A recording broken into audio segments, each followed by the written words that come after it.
본 방송에서 제공하는 투자 정보는 투자 판단에 대한 조언입니다. 방송에서 제공하는 주식의 가치, 가격 상승 및 하락에 대해서는 방송사에서 보장하지 않습니다. 실시간 정보 브리핑입니다. MG새마을금고가 M캐피탈을 인수하기로 잠정 결론을 내린 것으로 파악됐습니다. 현재 진행 중인 M캐피탈 실사를 마무리 지은 후 연내 이사회에서 표결을 통해 인수 여부를 확정짓니다. 24일 투자은행 업계에 따르면 새마을금고는 최근 우선 매수권을 행사해 M캐피탈을 인수하기로 가닥을 잡았습니다. 다음 달 4일까지 M캐피탈에 대한 실사 보고서를 작성한 뒤에 이사회에 보고할 예정입니다. 이후 표결을 거쳐서 최종 인수 여부를 확정합니다. 새마을금고는 M캐피탈 인수로 종합금융사로 가는 첫 발을 디디게 됩니다. 한돈 50만 원 시대가 도래했습니다. 연준의 빅컷과 더불어 지정학적 긴장이 고조되면서 금값이 또 한 번 최고가를 향하고 있습니다. 증권가에서는 기준금리 인하 사이클에 진입한 현재 금 가격에 주목해야 한다고 조언했습니다. 9월 FOMC에서 빅컷이 결정된 근본적 원인은 미국의 성장과 고용에 대한 고민에서 비롯됐고 안전자산이라는 특수성을 지녔다는 점에서 금에 대한 관심은 더욱 커질 수밖에 없다는 분석입니다. 고려아이언 회장 측이 영풍 MBK 파트너스의 공개 매수에 맞서서 글로벌 메이저 광산 기업을 100기사로 확보하기 위해서 총력을 기울이고 있는 것으로 확인했습니다. 시장에서는 수세에 몰린 최 회장 측이 한화, 한국투자증권 등 재무적 투자자와 전략적 협력 기업까지 전방위 물밑 접촉에 나선 것으로 보고 있습니다. 고려아이언의 제안을 받은 광산 기업들은 고려아이언 지분 1.49%를 확보한 글로벌 원자재 중개기업 트라피구라에 사례 주목하면서 투자 여부를 결정할 것으로 예상됩니다. 더불어민주당이 내년도 금투세 시행 여부를 놓고 공개 토론회를 엽니다. 금투세를 예정대로 시행하자는 의견과 유예하고 보완책을 마련해야 한다는 의견이 맞서는 가운데 김영환 의원 등 5명이 시행팀, 김현정 의원 등 5명이 유예팀을 맡을 예정입니다. 시행팀에서는 증시 투명성 제고, 근로소득세와의 형평성 등을 근거로 금투세 도입을 주장하고 있습니다. 반면 금투세 유예 측에서는 금투세 시행을 두고 비포장도로의 통행세를 거두려 하는 것에 비유하며 금투세 시행에 앞서서 도로 포장이 먼저라고 주장하고 있습니다. 금투세를 도입할 경우 주식 투자 큰손들이 이탈해서 금융시장이 큰 충격을 받을 우려가 있기 때문에 그에 앞서 상법 개정 등 증시 선진화 조치가 우선이라는 주장입니다.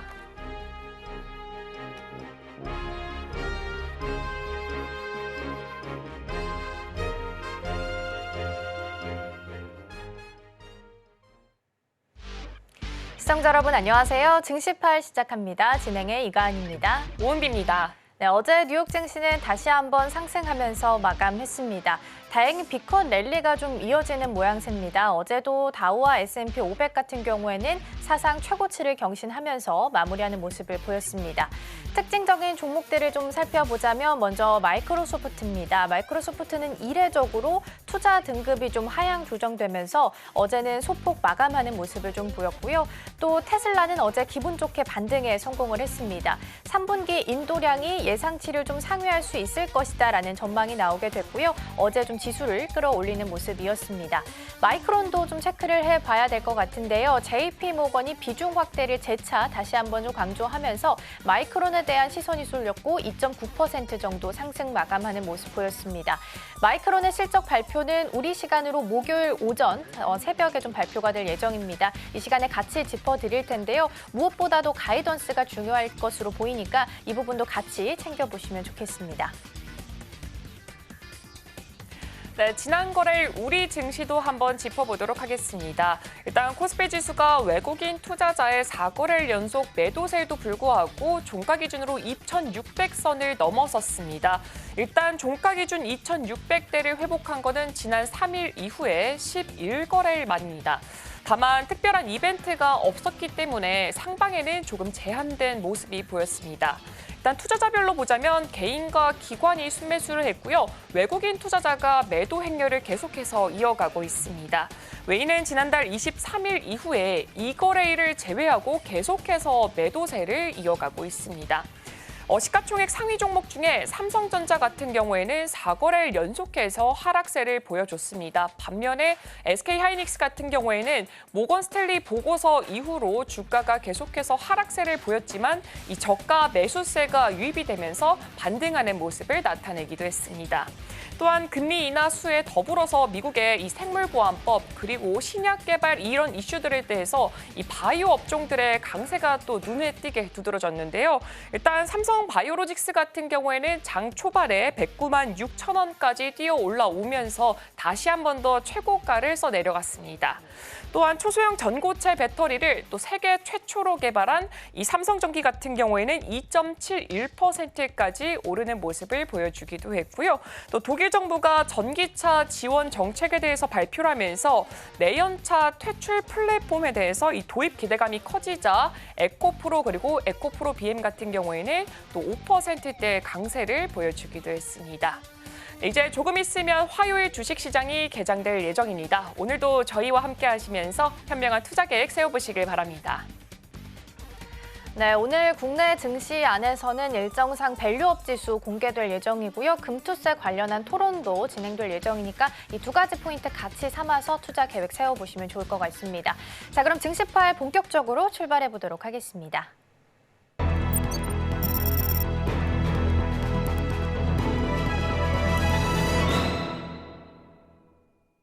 네, 오늘의 포커스 온으로 이어가 보도록 하겠습니다. 오늘 도움 말씀에는 서울경제TV 포커스 온 오민 전문가 화상으로 연결되어 있습니다. 전문가님 안녕하세요. 예, 안녕하세요. 네, 먼저 전문가님 종목부터 한번 리뷰해 보도록 하겠습니다. 일단 세 가지 종목 살펴보면 좋을 것 같은데요. 핑거랑 CS윈드 그리고 필옵틱스 살펴보면 좋을 것 같습니다. 일단 핑거 같은 경우에는 STO 법제화 소식 때문에 계속해서 좋은 흐름 보여주고 있고요. 나머지 종목들 또한 어제 거래 기준으로 봤을 때도 굉장히 좋은 흐름 나타내고 있습니다. 앞으로 이 종목들 추가 상승 더 가능할까요? 일단은 CS윈드부터 살펴보도록 하겠습니다. CS윈드 같은 경우는 제가 이제 먼저 제시해드린 72,000원의 이제 목표가까지 아직 도달하지 못한 상황이고, 지금 대략 한 10%, 약 10% 조금 안 되는 못 미치는 수준의 수익률을 지금 나타내주고 있습니다.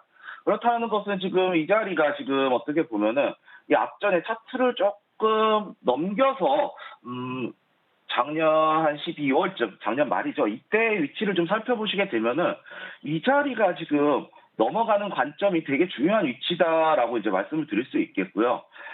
다만 지금 이 정고점이 어떻게 보면은 이제 한 8개월, 9개월이 지난 시점에서 지금 매물대를 소화하고 있는 과정이기 때문에 지금 이 자리가 이제 목표가는 아직 도달하지 못했지만 지금 이제 갭상승 나온 이후에 이제 박스권의 흐름을 이제 만들어 주려는 움직임이 보여주고 있어요. 이 자리를 이제 넘어가면 69,000원, 어제 종가죠? 어제 종가가 넘어가게 된다면 목표가까지 상당히 좋은 흐름 바로 노려볼 수 있을 것이다라고 이제 말씀을 드리고 싶고요. 다만 이제 이 박스권 이제 갭 상승한 부분에 대한 부분이 이제는 이제 저항선이 단기적인 저항선이 지지선으로 바뀐 위치예요. 그렇기 때문에 이 자리 CS윈드 같은 경우에는 66,900원, 그러니까 약 반올림해서 67,000원 자리 이탈하지만 않으면 얼마든지 추가 상승한 가능한 위치다라고 이제 말씀을 드릴 수 있겠고요. 필옵틱스 같은 경우도 이제 살펴보도록 할게요.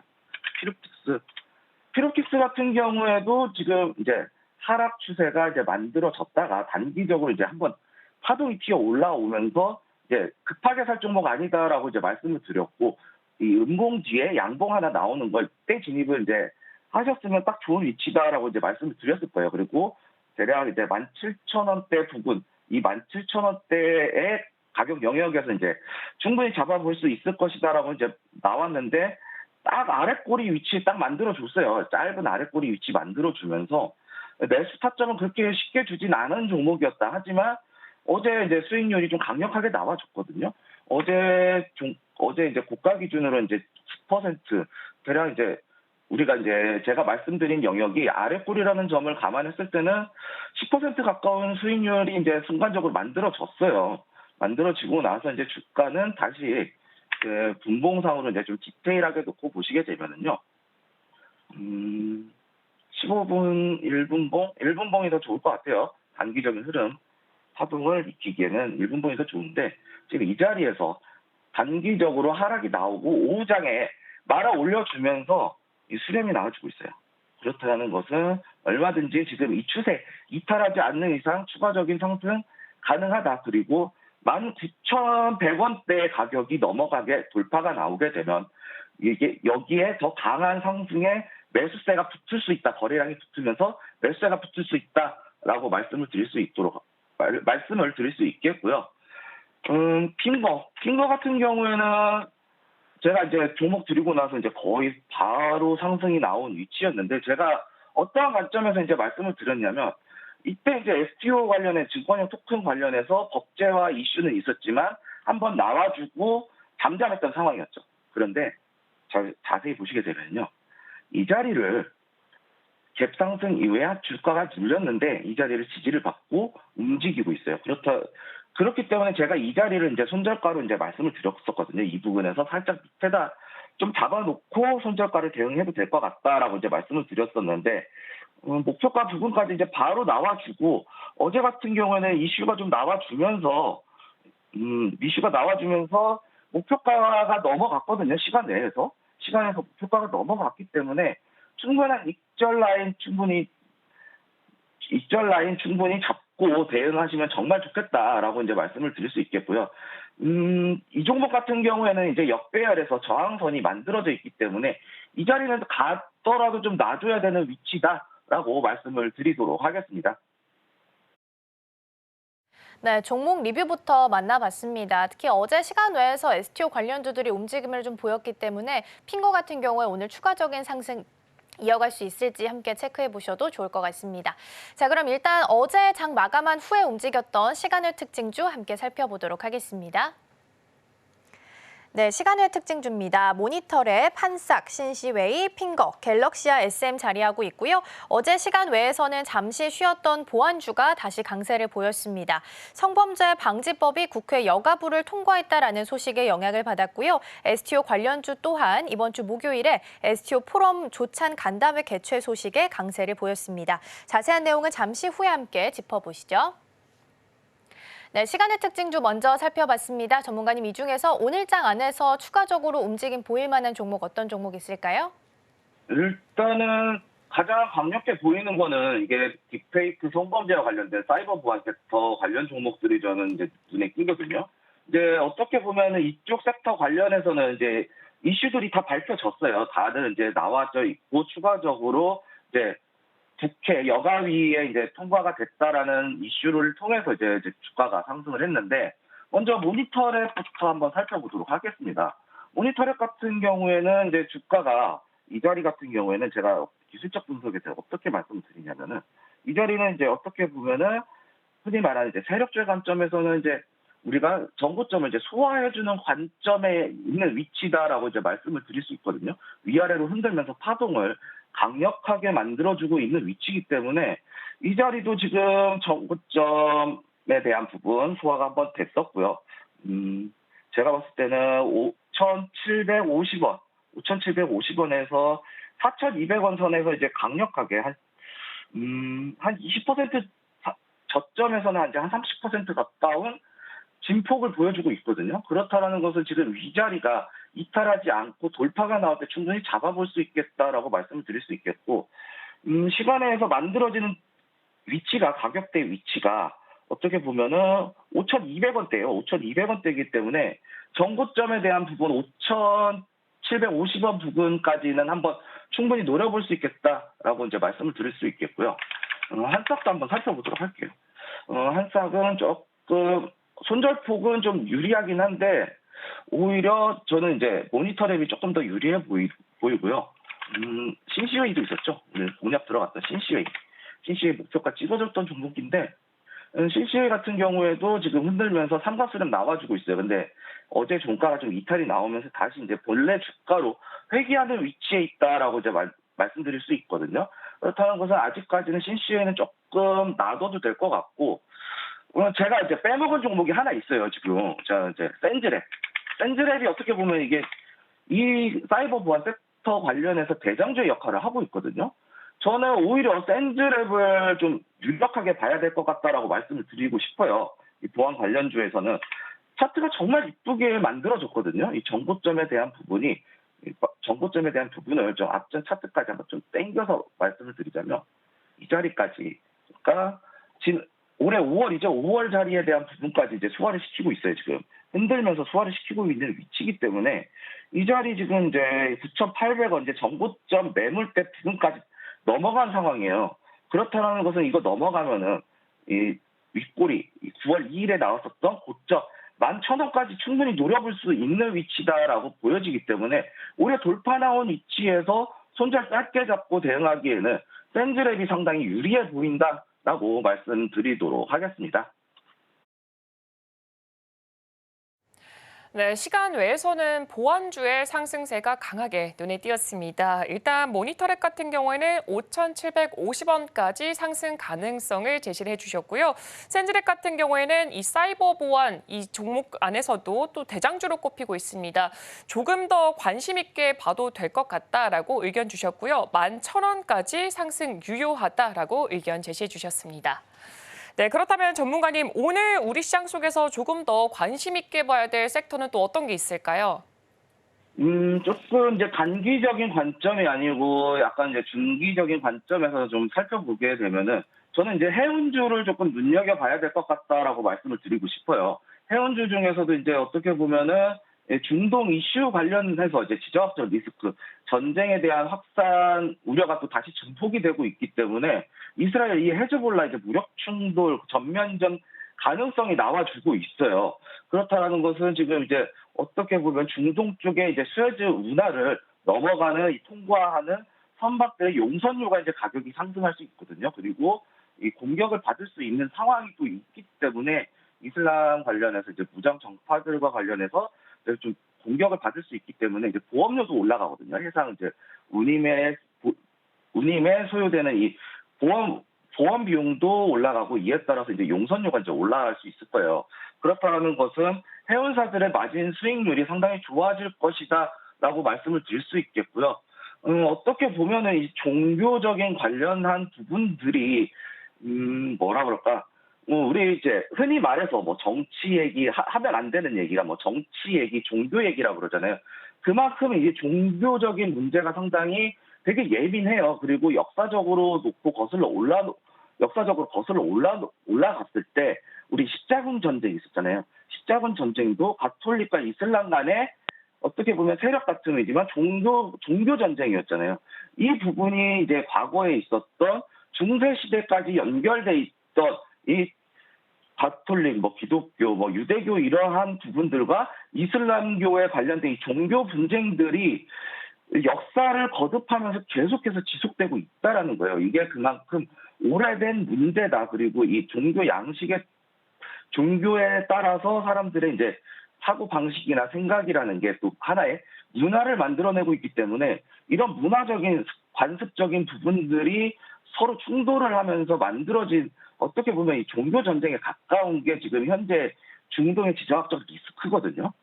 그렇기 때문에 이 중동의 지정학적 리스크는 쉽게 꺼지지 않을 것이다라고 이제 판단이 되고요.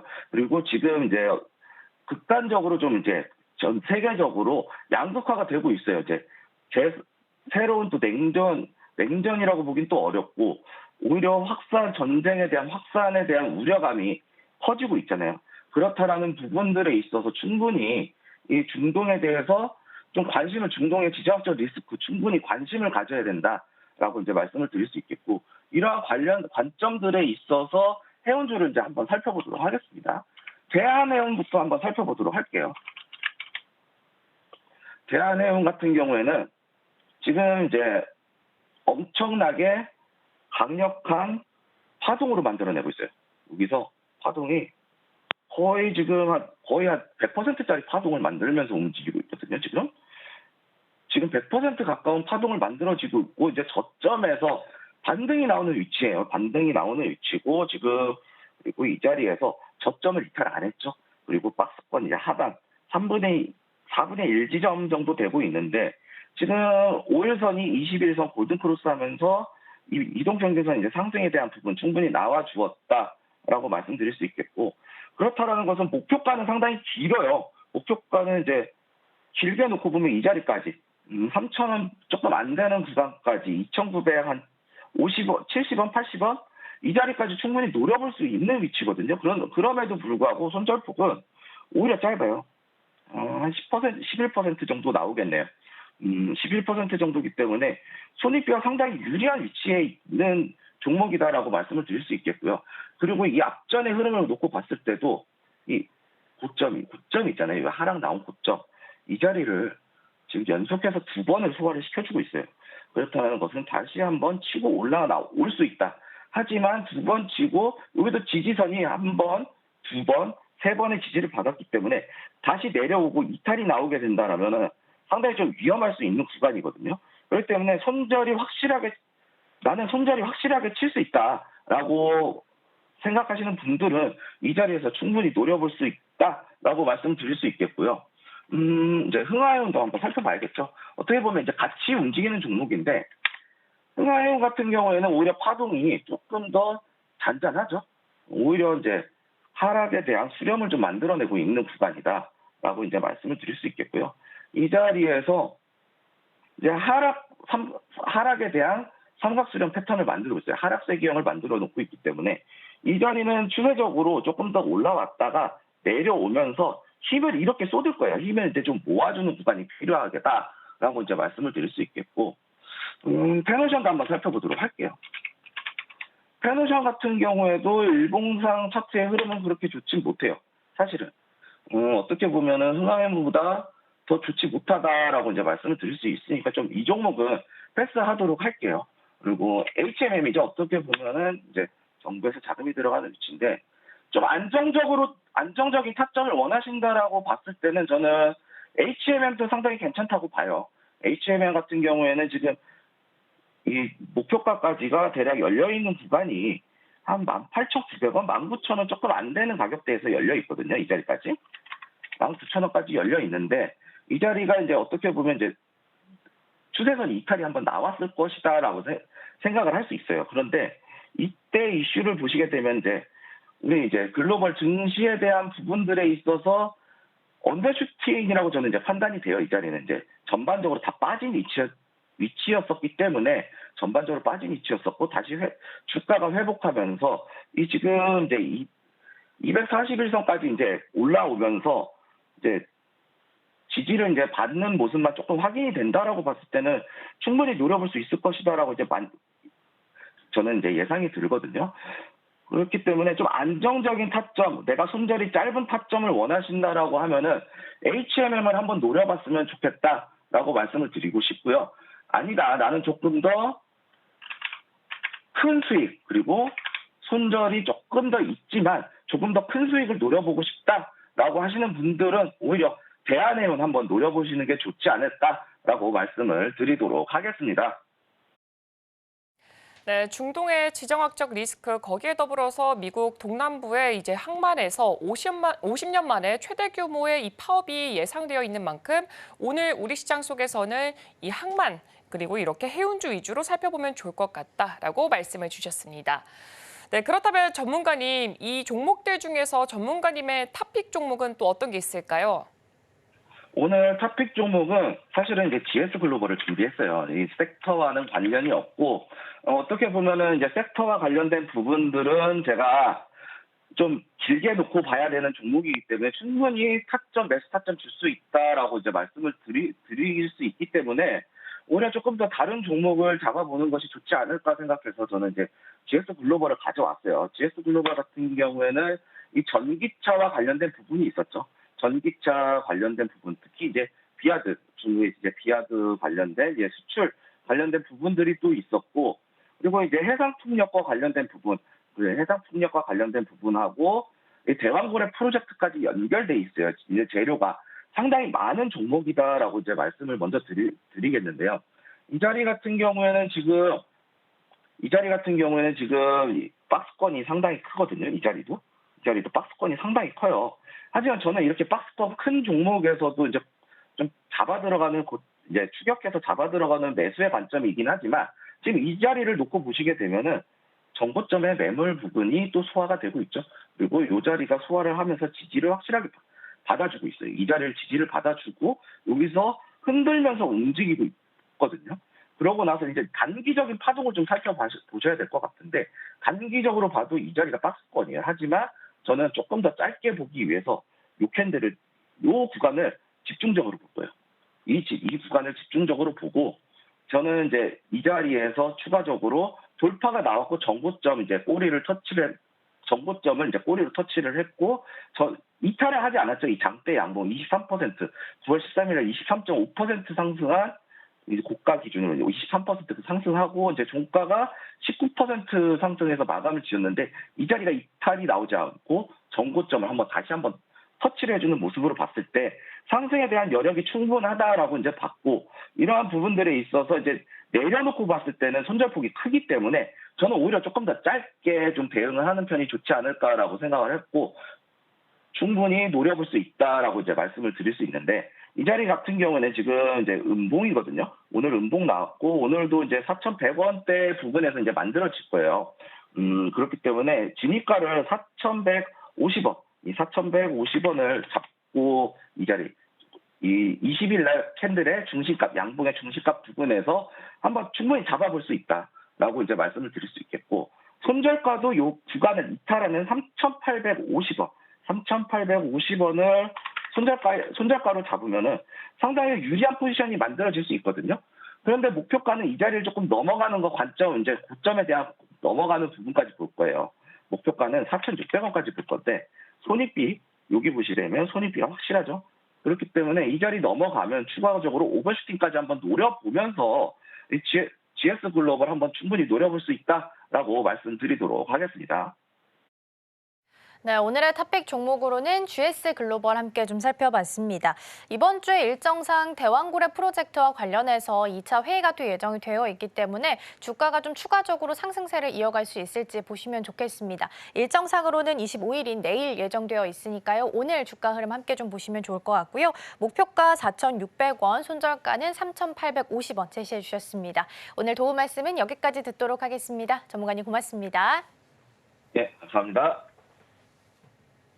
네, 오늘의 탑픽 종목 전략 다시 한번 확인해 보고요. 계속해서 이어가 보도록 하겠습니다.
네, 오늘의 이슈 오늘로 이어가 보도록 하겠습니다. 오늘 도움 말씀에는 미중산업경제연구소 조용찬 소장 자리해 주셨습니다. 소장님 어서 오세요. 예, 안녕하십니까.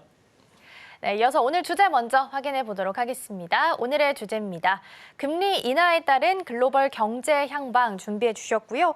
일단 지난주에 연준은 50bp 인하라는 선택을 좀 내리게 됐습니다. 그 배경에 대해서 보면 경기 침체라서라기보다는 이걸 먼저 선제적으로 대응하기 위해서 B컷을 단행했다라고 코멘트를 좀 했는데 B컷을 선택한 배경은 좀 어떻게 보고 계세요?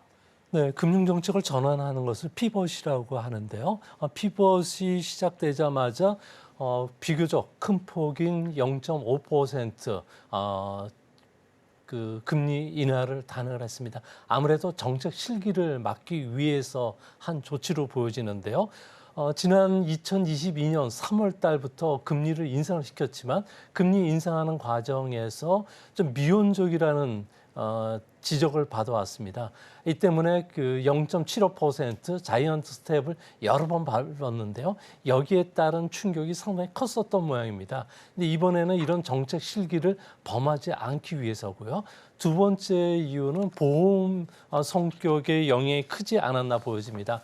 8월 달부터 9월 달 월 초만 되면 주가가 급락하면서 경제 지표 악화가 이런 도화선이 됐는데요. 이번에도 9월이나 10월에 예상치 못했던 경제 지표가 악화됐을 경우에 연준은 너는 더 이상 뭐 하고 있느냐는 지적을 받을 수가 있기 때문에 그렇습니다.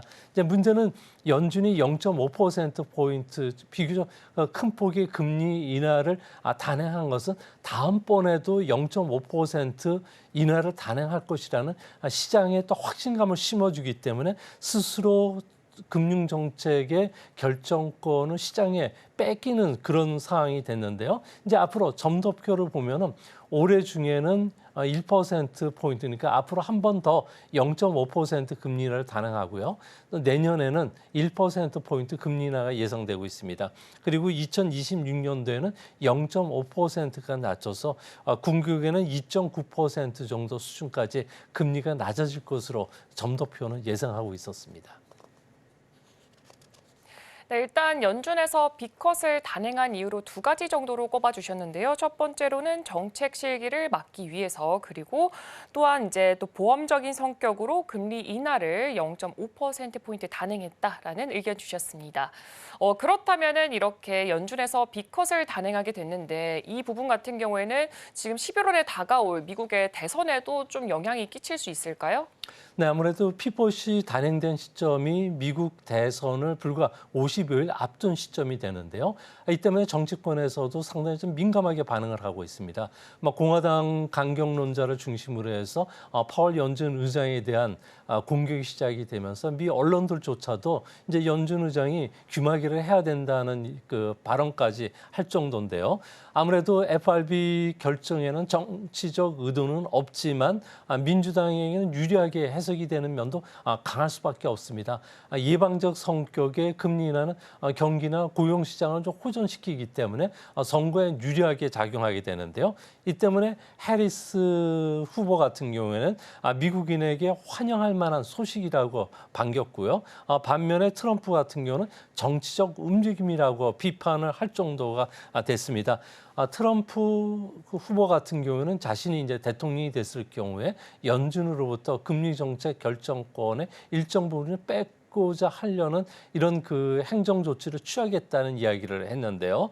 만약 트럼프가 재선이 돼서 FRB에 대해서 개입 강도가 점점 높아졌을 경우에 이런 사례가 있었습니다. 닉슨 행정부 시절에 물가를 잡기 위해서 금리를 상당히 높였는데 이거에 대해서 닉슨 행정부가 금리를 낮추라고 압박을 하면서 인플레이션이 장기화됐던 경험이 있었습니다. 이 때문에 앞으로 트럼프 후보가 대통령이 됐을 경우에 금융시장의 혼란이 초래될 가능성이 있지 않나 이렇게 보여집니다. 네, 결과적으로 봤을 땐 일단 연준은 4년 반 만에 인상을 하다가 인하 쪽으로 피벗을 한 상황입니다. 대선을 앞두고 있는 상황 속에서도 분명 영향을 좀 미치게 될 텐데 빅컷을 단행한 이후 증시만 놓고 봤을 때는 미국 증시는 계속해서 랠리를 이어가는 것 같아요. 물론 우리 증시도 상승세를 보이곤 있지만 좀 소폭이라서 아쉽긴 합니다만 향후 어떤 흐름을 좀 보이게 될 거라고 예측하세요? 네, 금융시장은 금리 인하가 단행된 그 직후에 경기가 소프트 랜딩을 하느냐, 하드 랜딩을 하느냐에 따라서 좀 달라지게 되는데요. 채권 시장 같은 경우에는 하드 랜딩을 할 당시가 되면은 직후가 이제 하드 랜딩을 했을 경우에는 채권 시장에 화랑이 찾아오게 됩니다. 현재는 그 연착륙이 기대가 되는 상황이기 때문에 장기채 같은 그 투자들이 그렇게 크게 부각이 되지는 않지만 아무래도 금리 인하 시점에서는 중장기 투자 투자 채권들이 상당히 유망해질 수가 있습니다. 금리 인상 시점에서는 단기채가 유망하지만 이제 중장기 채권에 많은 자금들이 몰려가지 않을까 보여집니다. 달러화 같은 경우에는 금리 인하 직후에 연착륙이든 경착륙이든 상관없이 일정 부분 좀 약세를 보였고요. 이후에는 다시 몇 개월 뒤에는 이전의 강세 흐름을 계속 이어갔습니다. 아무래도 기축 통화다 보니까 투자 통화로서의 지위는 계속 유지가 될 수 있다는 측면이 강하지 않나 보여지고요.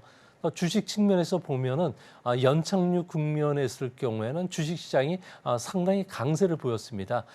최근에 보면은 5번의 그 금리 인하 과정에서 이렇게 찾아보면은 IT 버블이 붕괴됐던 2000년 그리고 리먼 쇼크가 찾아왔던 2007년 때에는 주가가 하락을 했었지만 나머지 기간에는 모두 회복이 됐는데요. 아무래도 금융 환경이 극적으로 개선이 되면서 MMF에 몰렸던 자금들이 주시장에 유입이 되기 시작했고요. 또 글로벌 금융시장에서도 금리 인하가 같이 동조된 흐름을 보여준다는 점에서 이머징 시장 쪽에서도 상당히 주식시장이 좀 화랑이 찾아왔던 경험이 상당히 많습니다. 이 때문에 이번에도 금리 인하 국면에서는 주식시장 같은 경우는 장기적으로 상승 흐름을 계속 이어갈 수 있지 않을까 보여지고요. 채권 시장 같은 경우는 달러화를 기반으로 하고 있는 중장기채, 특히 미국의 지방정부 채권들 같은 경우는 상당히 좀 각광을 받을 가능성이 높기 때문에 이런 쪽으로 자금들이 이동할 것으로 보여집니다. 네, 일단은 향후 흐름에 대해서는 아주 긍정적인 전망을 이렇게 제시를 해주셨습니다. 일단 글로벌 자금 공급 자체가 증가를 하게 되면서 주식시장의 수급 개선 자체가 조금 더 변할 것이다. 긍정적인 변화를 기대해 볼 수 있다라는 의견 주셨습니다. 네, 그렇다면은 지금 이렇게 연준이 금리 인하를 했습니다. 그런데 일본의 금융정책 같은 경우에는 인상을 하게 됐습니다. 지금 서로 다른 방향을 바라보고 있는데 일본은행 같은 경우에는 9월 금정일을 통해서 기준금리를 동결을 시사하기는 했습니다만 그래도 올해 금리 인상에 대해서 조금 더 아직까지는 남겨두고 있다라고 밝힌 만큼 지금 연내 추가 금리 인상 좀 가능하다라고 보시나요? 네, 지난 3월과 6월 달에 일본 같은 경우는 금리를 인상을 시켰습니다. 국제 흐름과 전혀 상반된 흐름을 보였는데요. 이 때문에 9월 달에는 이런 경제나 물가 동향을 좀 더 관찰하는 기간이 필요했기 때문에 그렇습니다. 하지만 연말 연초에는 다시 금리를 인상할 것으로 보여지는데요. 이같이 보는 근거는 첫 번째는 일본의 핵심 CPI 같은 경우에는 4개월 연속 계속 상승 흐름을 타고 있습니다. 특히 8월 달에는 2.8%까지 높아지면서 물가를 좀 잡을 필요가 있었던 것으로 보여지고요. 두 번째는 아베 총리 시절에 2차 금융 완화를 실시하면서 GDP 대비해서 14배나 되는 엄청난 돈들이 풀렸습니다. 이는 미국의 양적 완화 2.5배에 비해서도 엄청난 규모인데요. 이 때문에 BOJ 같은 경우에는 국제 신용도가 추락했는데 이 추락을 막을 필요가 있다는 겁니다. 이것을 막지 않으면 국제 기축 통화로서의 위치가 손상될 수가 있기 때문에 그렇습니다. 또 한 가지는 장기 국채를 0% 수준에서 운영하기 위해서 일본 은행 같은 경우에는 장기 국채만 무려 우리나라 돈은 5,500조 원을 매수를 했는데요. 이 때문에 장기 국채 같은 경우에는 시중에서는 씨가 마르면서 지표 채권인 회사채 같은 경우에도 괴리가 너무 커지기 시작했다는 겁니다. 이러다 보니까 글로벌 채권 시장에서 일본이 지배되면서 일본의 보험 자금이라든지 연기금 자금들이 일본 채권에 투자도 이제 할 수가 없는 상황이고요. 해외 투자가들 같은 경우에 자금들이 일본에서 해외로 뭉칫돈들이 빠져나가고 있다는 겁니다. 이 때문에 연말이나 연초에는 다시 금리를 인상시키겠지만 인상폭은 좀 적지 않을까 보여집니다. 이같이 보는 근거는 장기 국채를 0.1%포인트만 상승하게 되면 일본은행의 보유채권 평가손이 무려 2조 9천억 원 정도가 늘어나게 되는데요. 이 때문에 앞으로 이제 미일 간의 금리 차가 축소가 됐을 경우에는 글로벌 자금의 흐름이라든지 그리고 앵커의 트레이드가 다시 일어나면서 금융시장이 다시 요동칠 가능성이 크다는 점에서 연말 연초에 일본발 위험은 항상 잠재해 있지 않을까 생각이 됩니다. 네, 지난주에 일단 일본은 동결을 결정을 했습니다. 근데 이번 주 금요일에 자민당 선거를 앞두고 있는 상황이라서 뭔가 선거를 앞두고 크게 결정을 내리긴 좀 어려웠을 수도 있다라는 의견도 나오고 있습니다. 그래서 다음에 인상을 하게 된다면 또 엔캐리 트레이드에 대한 우려감이 좀 높아질 수 있기 때문에 이 부분도 좀 유념을 해두셔야 될 것 같습니다.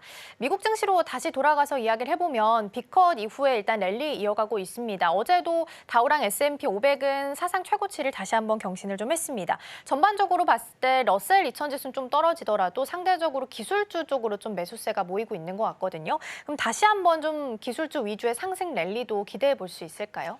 네, 미국 안에서도 지금 기술주의 랠리에 대해서 상반된 의견들이 나오고 있는데요. 아직까지는 현재 흐름을 보면은 하이테크 M7 주가들 같은 경우는 2023년도 이후에 300% 시세 분출이 있었기 때문에 주가 조정이 조금 더 있어야 되지 않나 이렇게 보여지고요. 또 그런 측면에서 오늘 그 미국 증시를 보면은 엔비디아나 테슬라 제해놓고 나머지 하이테크 기업들 같은 경우는 주가 조정이 좀 들어오는 그런 모습입니다.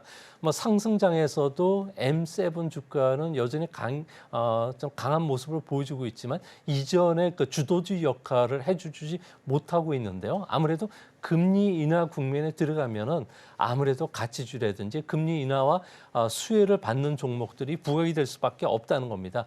이 종목들이 바로 유틸리티라든지 부동산 그리고 생활필수품, 헬스케어 같이 경기를 덜 타는 종목들 같은 경우에 해당이 되는데요. 특히 AI와 관련해서는 여전히 투자에 대비해서 수익이 그렇게 기대할 만 못하다는 전망이 아직까지 우세한 상황이기 때문에 이번에 상승장에서는 M7의 주가들이 전체 시장을 좀 비트하기는 좀 힘들지 않을까 보여집니다. 다만 M7과 S&P 주가의 순이익 증가율을 보면 향후에도 계속 M7의 순이익 증가 성장 속도가 상당히 빠르다는 점에서 시장의 그 우위성 그리고 장기 투자 모멘텀을 계속 확보할 수 있다는 점에서 이번 말고 다음번 사이클에서는 다시 M7의 주식에 대해서 관심을 좀 높일 필요가 있지 않나 생각이 됩니다. 네, 일단 금리가 인하가 된다면은 투자자들이 저평가가 됐고 금리 인하 수혜주 쪽에 관심이 몰리긴 하지만 그래도 다음 사이클에서는 M7에 관심이 계속해서 유효하다라고 말씀 주셨습니다. 네, 그렇다면은 말씀해 주신 것과 같이 M7은 반등할 때마다 차익 실현 매물이 계속해서 출회가 되면서 변동성 자체가 좀 크게 보여지고 있습니다. 이런 상황 속에서는 투자 전략 어떻게 세워보는 게 좀 현명할까요? 네, 아무래도 월초가 되기 시작하면서 경제 지표에 좀 민감해질 수밖에 없고요. 이제 대선이 40여일 앞으로 다가오면서 아무래도 그 불확실성이 커질 수가 있는데요. 이렇게 된다면 공포 지수라고 이야기하는 빅스 지수가 다시 큰 폭으로 변동할 가능성이 큽니다. 다만 여기서 아셔야 될 점은 빅스 지수의 변동성이 커질수록 주식 투자할 수 있는 절호의 기회가 찾아오게 되는데요. 불안정한 국면에서 슬기롭게 투자 수익을 높일 수 있는 방법을 보면은 2009년 이후에 미국의 빅스 지수를 수준별로 해서 2년 뒤에 주가 수준을 상승률을 보여지는 지표를 보면은 25 이상 있었을 경우에 빅스 지수가 높을수록 평균적으로 주식 투자 수익률이 상당히 높게 나왔습니다. 특히 30 이상일 경우에는 2년 뒤 지수 상승 확률은 무려 100%에 달했는데요. 지금처럼 대선이 초접전 상황이고요. 예상치 못했던 사고들이 앞으로도 계속 일어날 수 있는 상황이기 때문에 주시장의 변동성은 분명히 커질 겁니다. 하지만 슬기롭게 투자하시는 그 개인 투자가들 여러분들 같은 경우에는 빅스 지수를 이용해서 높았을 경우에 과감하게 좀 매수하는 전략도 바람직하지 않나 보여집니다. 그런 측면에서 보면 빅스 지수를 이용한 매매 전략도 구사할 필요가 있지 않나 생각이 됩니다. 네, 보통은 빅스 지수가 높으면 좀 나쁘게 생각을 했었는데 오히려 높다고 해서 꼭 나쁘다고 판단하진 않아도 된다라는 말씀 해주셨어요. 오히려 빅스 지수의 수치를 좀 보고 전략을 세우는 것도 한 가지 방법이 좀 될 수 있을 것 같습니다. 전반적으로 봤을 때 수장님 8월부터 쭉 지금까지 기술주는 전반적으로 고점 대비 좀 하락을 하면서 조정권에 좀 들어와 있는 것 같습니다. 이제 다음 주면 10월을 좀 앞두고 있는 상황인데 이번에는 좀 다르게 흘러갈 수 있을까요? 네, 이번에 좀 안심을 해도 된다는 신호들이 많이 나오고 있는데요. 아무래도 월초만 되면 투자가들 가슴이 콩당콩당 뛸 수밖에 없는 상황입니다. 하지만 그 ISM 제조 지수들 같은 경우에는 좀 긍정적인 신호들이 나오고 있는데요. 한국 증시나 나스닥 증시 같은 경우에는 ISM 제조 지수가 아무래도 반도체 선행 역할을 해주고 있고요. 하이테크의 채운계 역할을 해주고 있기 때문에 그렇습니다. 하지만 그 10월 초에 그 주가 재폭락 가능성이 없다고 보는 것은 ISM 선행 지표의 선행 역할을 해주고 있는 9월달 뉴욕 연은의 그 제조업 체감 경기 지수가 플러스 11.5로 시장 예상이 마이너스 4%보다도 서프라이즈가 나왔다는 겁니다. 이 지표를 가지고 가중치로 적용해서 ISM 제조 지수를 보면은 이번에 52.1로다가 8월 달 47.2보다 크게 개선될 것으로 보여지는데요. 이 때문에 AI와 관련해서 투자 피크가 지났다. 반도체와 관련된 경고 사인들이 나오곤 있지만 여전히 반도체는 이번 사이클의 그 피크는 아직 지나지는 않은 것으로 보여질 것으로 예상이 됩니다. 네, 일단 이렇게 반도체 업황에까지도 알아봤습니다. 그렇다면은 지금 대선으로 다시 한 번 더 넘어가 보면 좋을 것 같습니다. 일단 미국의 대선이 40여일 가까이 지금 남은 상황입니다. 미국 내 지지율만 봤을 때는 일단 해리스 후보가 트럼프 후보보다 조금 더 지지율 차이가 앞서 나가고 있는 것으로 보여지고 있는데 지금 이 경합주에서는 지금 초박빙 승부가 펼쳐지고 있는 것으로 보여지고 있습니다. 지금 이렇게 대선 상황을 전반적으로 좀 어떻게 평가하고 계신가요? 네, 미국에서는 50개 주 중에 47곳이 사전 투표를 도입을 했는데요. 지난 토요일 날 3곳의 사전 투표가 시작이 됐고요. 중순까지는 아무래도 12개 주에서 사전 투표가 일어나고 있습니다. 이제 본격적인 선거철에 들어갔는데요. 오늘 아침 8시 기준으로 해서 도박사들의 그 승률을 보니까 해리스는 51%, 트럼프는 48%로 4%포인트 차로다가 해리스가 이기는 것으로 나오고 있습니다. 아무래도 도박사들 같은 경우에는 한 번도 예측이 빗나간 적이 없기 때문에 이 지표가 상당히 유용하지 않을까 보여지고요. 특히 여론조사 기관들의 평균 지지율을 보면은 2%에서 3% 정도 해리스가 좀 앞서는 것으로 나옵니다. 하지만 전국 지지율은 아무래도 미국 같은 그 간접 선거 방식을 채용하는 국가에서는 특히 좀 일부 지표로밖에 그 활용이 안 되는데요. 결국 대선과 관련해서는 7개 경합주, 이곳에만 선거인단이 93명이 몰려 있기 때문에 이 선거인단을 누가 확보하느냐가 가장 중요한 승패가 되지 않을까 보여집니다.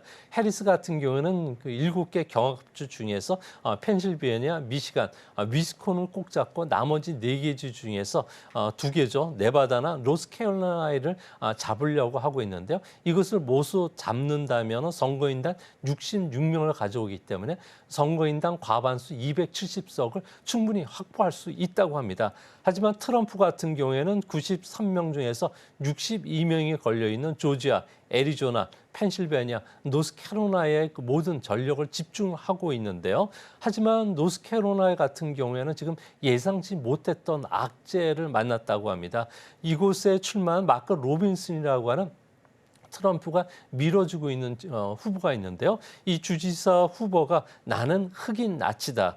그리고 히틀러가 좋다. 노이제는 나쁘지 않다. 마틴 루터는 공산주의자라고 막말을 쏟아내면서 민심들이 싸늘하게 지금 싣고 있다 그럽니다. 그래서 노스캐롤라이나 같은 경우에도 현재 입장에서는 해리스가 좀 앞서가는 그런 모습을 보여주고 있는데요. 이 때문에 경합주 7곳 중에서 촉박빙 승부가 벌어지고 있는 펜실베니아 모든 그 여론들이 집중되고 있다고 합니다. 펜실베니아 같은 경우는 미국에서도 키스톤 스테이트, 그러니까 초석이라고 하는데요. 펜실베니아 수도인 그 필라델피아 같은 경우는 미국 최초의 수도였습니다. 정치적으로 상당히 민감한 부분이 되는데요. 이곳 같은 경우에는 유난히 50개 주 중에서도 독일계 이민자들이 상당히 많다고 합니다.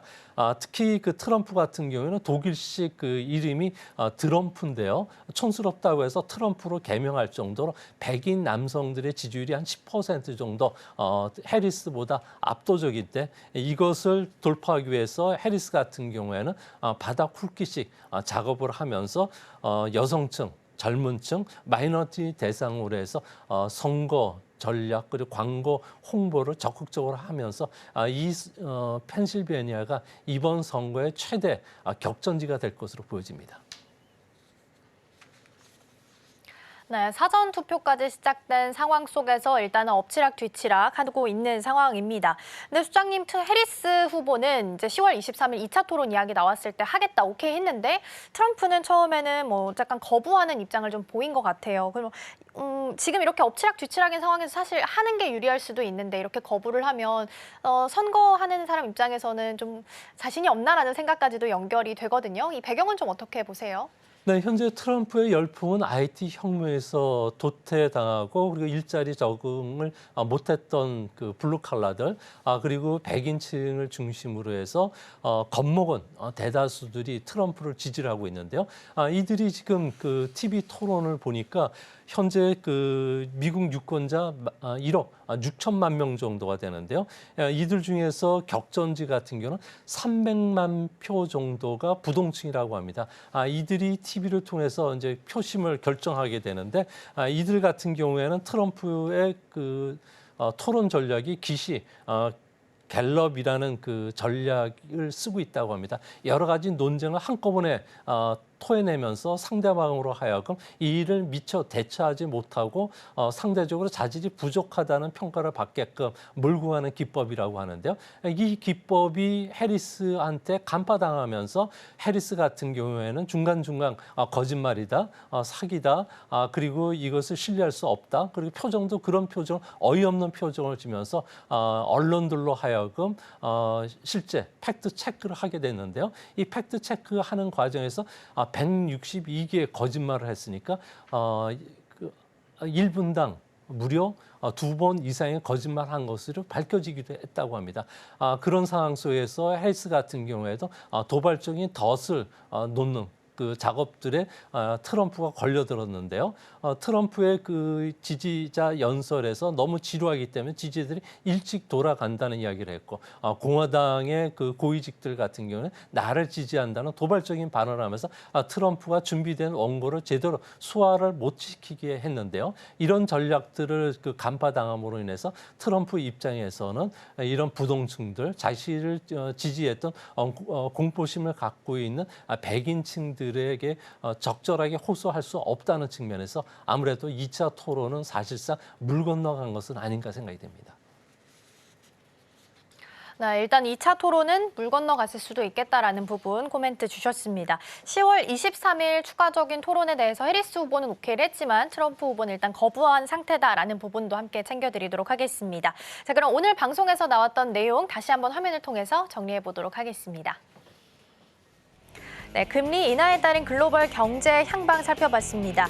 연준은 지난주에 B컷을 결정을 했습니다. 경기 침체에 대한 선제적인 조치다라고 언급한 만큼 앞으로 경제 지표들 통해서 결과치 확인해 나가셔야 될 것 같고요.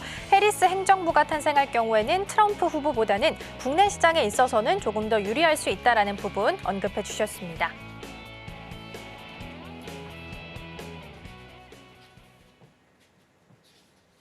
네, 조용찬 소장과는 여기서 인사하도록 하겠습니다. 지금까지 오늘 살펴봐야 될 섹터 종목 그리고 이슈까지 살펴봤습니다.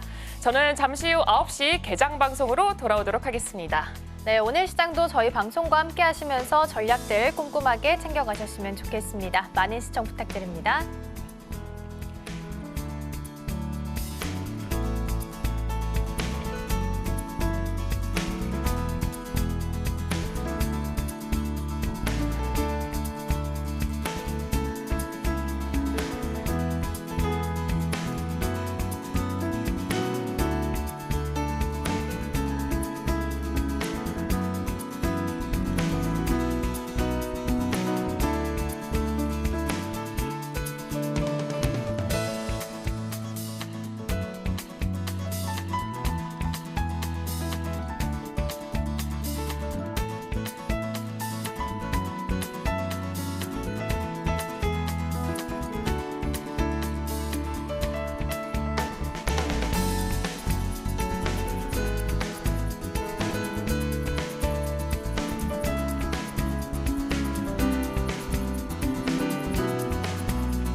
네, 계속해서 특별한 경제 정보 만나보겠습니다. 톡톡한 경제 뉴스 이소연 앵커가 준비하고 있습니다.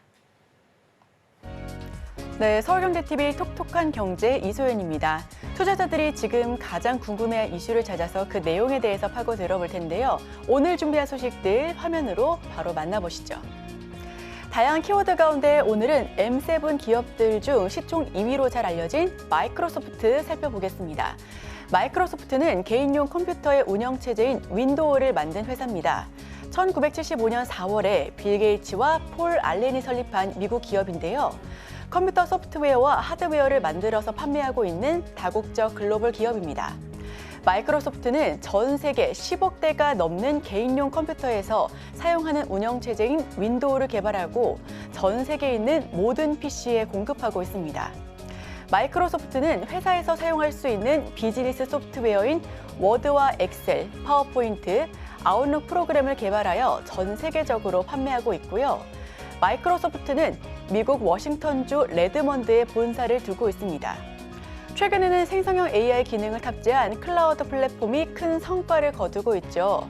운영체제의 우월적인 지위를 이용하여 인터넷에 접속할 수 있는 웹 브라우저인 인터넷 익스플로어를 개발하고 윈도우 운영체제에 기본 탑재하여 영역을 확장하고 있습니다. 다만 개인용 컴퓨터 시대에서 스마트폰과 태블릿의 모바일 시대로 전환되면서 마이크로소프트 기업의 독점적인 지위가 약해지고 있는데요. 한편 알테어 8800은 에드 로버츠가 인텔의 8080 마이크로 프로세서를 탑재하여 만든 최초의 개인용 컴퓨터로 잘 알려져 있습니다.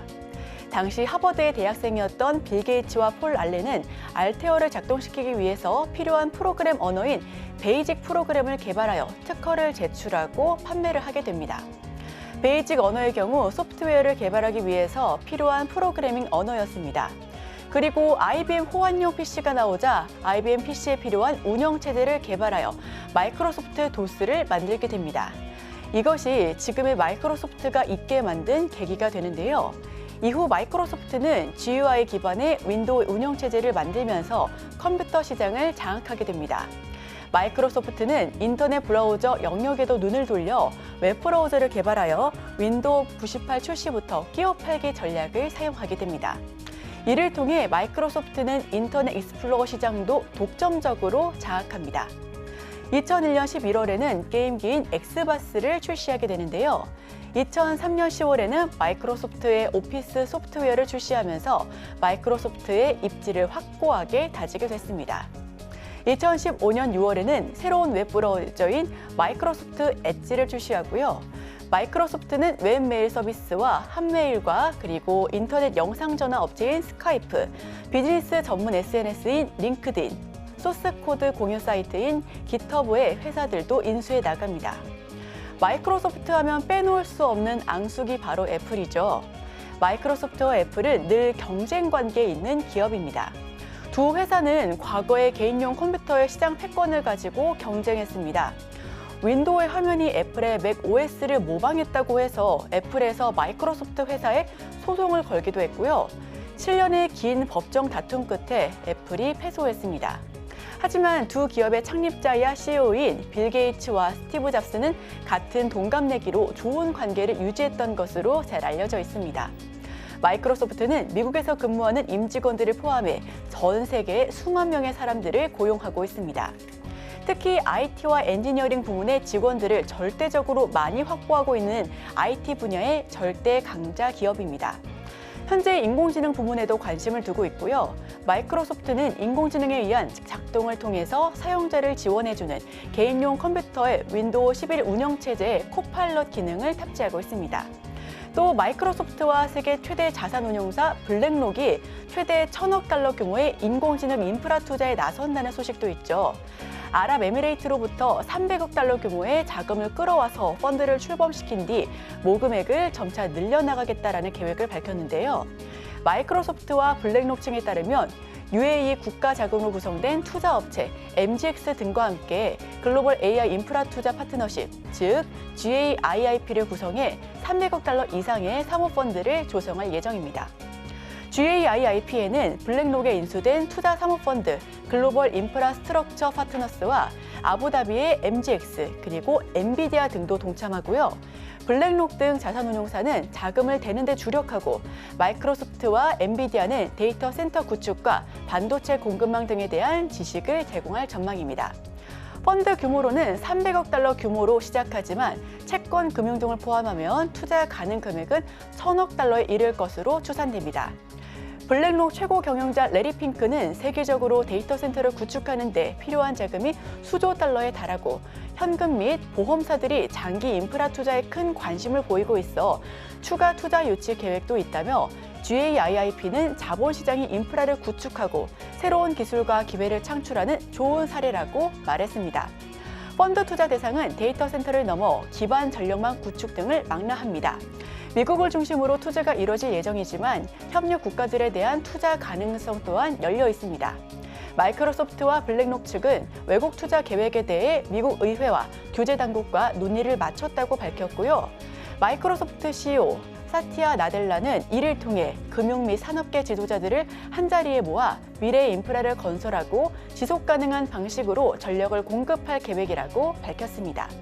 글로벌 최대 규모 클라우드 컴퓨팅 기업과 최대 자산운용사가 본격 투자에 나선 가운데 글로벌 AI 기술 발전의 행보가 궁금합니다. 오늘 제가 준비한 소식은 여기까지입니다. 계속해서 서울경제TV 증식 후 개장 방송 함께 하시면서 오늘 시장 대응하시길 바랍니다.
네, 계속해서 오늘 시장 대비해 보도록 하겠습니다. 오늘 도움 말씀에는 IS의 김태성 본부장 자리해 주셨습니다. 본부장님 어서 오세요. 네, 안녕하세요. 네, 그래도 다시 한번 미국 증시가 비컷 이후에 랠리를 좀 이어가고 있는 것 같아요. 어제도 네. 다우랑 S&P 500이 굉장히 좋은 흐름을 좀 보였습니다. 우리 시장도 물론 빨간불인데 조금 약한 것 같아요. 그리고 수급을 좀 챙겨봐야 된다라고 말씀해 주셨는데 어제도 코스피, 코스닥 양시장 일단 외국인은 마이너스 매도 우위를 좀 보였거든요. 네. 긍정적으로 일단 상승 흐름에 대해서 해석을 해도 괜찮을까요? 일단 긍정적으로 좀 볼 수 있는 부분은 그래도 어제, 그러니까 이번 주 들어오면서 미증시의 기술주들, 빅테크 기업들의 반등세가 굉장히 강하게 나오고 있다라는 부분이 아닐까라는 생각이 듭니다. 일단 어제 우리나라 증시 같은 경우에는 삼성전자, SK하이닉스가 그들의 흐름을 따라가지 못하는 모습을 좀 보이긴 했지만 그래도 반도체 소부장 안에서는 흐름들이 굉장히 개선이 많이 되어가는 모습들이 좀 나온 종목군들이 굉장히 많았거든요. 그들의 이제 연속성을 오늘 체크를 하는 것이 가장 중요하지 않을까. 이게 저는 첫 번째 포인트가 될 수 있을 것 같고, 두 번째 반도체 IT 혹은 2차 전지가 오늘 강한 모습을 좀 보였을 때 제약바이오 쪽에서의 흔들림이 어떤 방향으로 나올 것인지 저는 이 부분도 꼭 체크를 하셔야 될 것 같습니다. 왜냐, 반도체와 2차 전지의 이 수급의 공백 상황에서 지수를 이 정도까지 방어를 잘 해주고 오히려 코스닥 같은 경우에는 지금 일주일째 올라가게 만드는 이유는 제약바이오의 강세에서 지금 비롯했거든요. 근데 만약 2차 전지와 반도체 IT의 길적인 반등에 수급의 이동이 제약바이오 쪽에서 이쪽으로 쏠리게 된다라고 하면 또다시 이제 경우의 수가 굉장히 복잡해질 수밖에 없는 우리나라 증시가 아닐까라는 생각이 드는데, 이것들을 모두 해결할 수 있는 방법은 딱 하나입니다.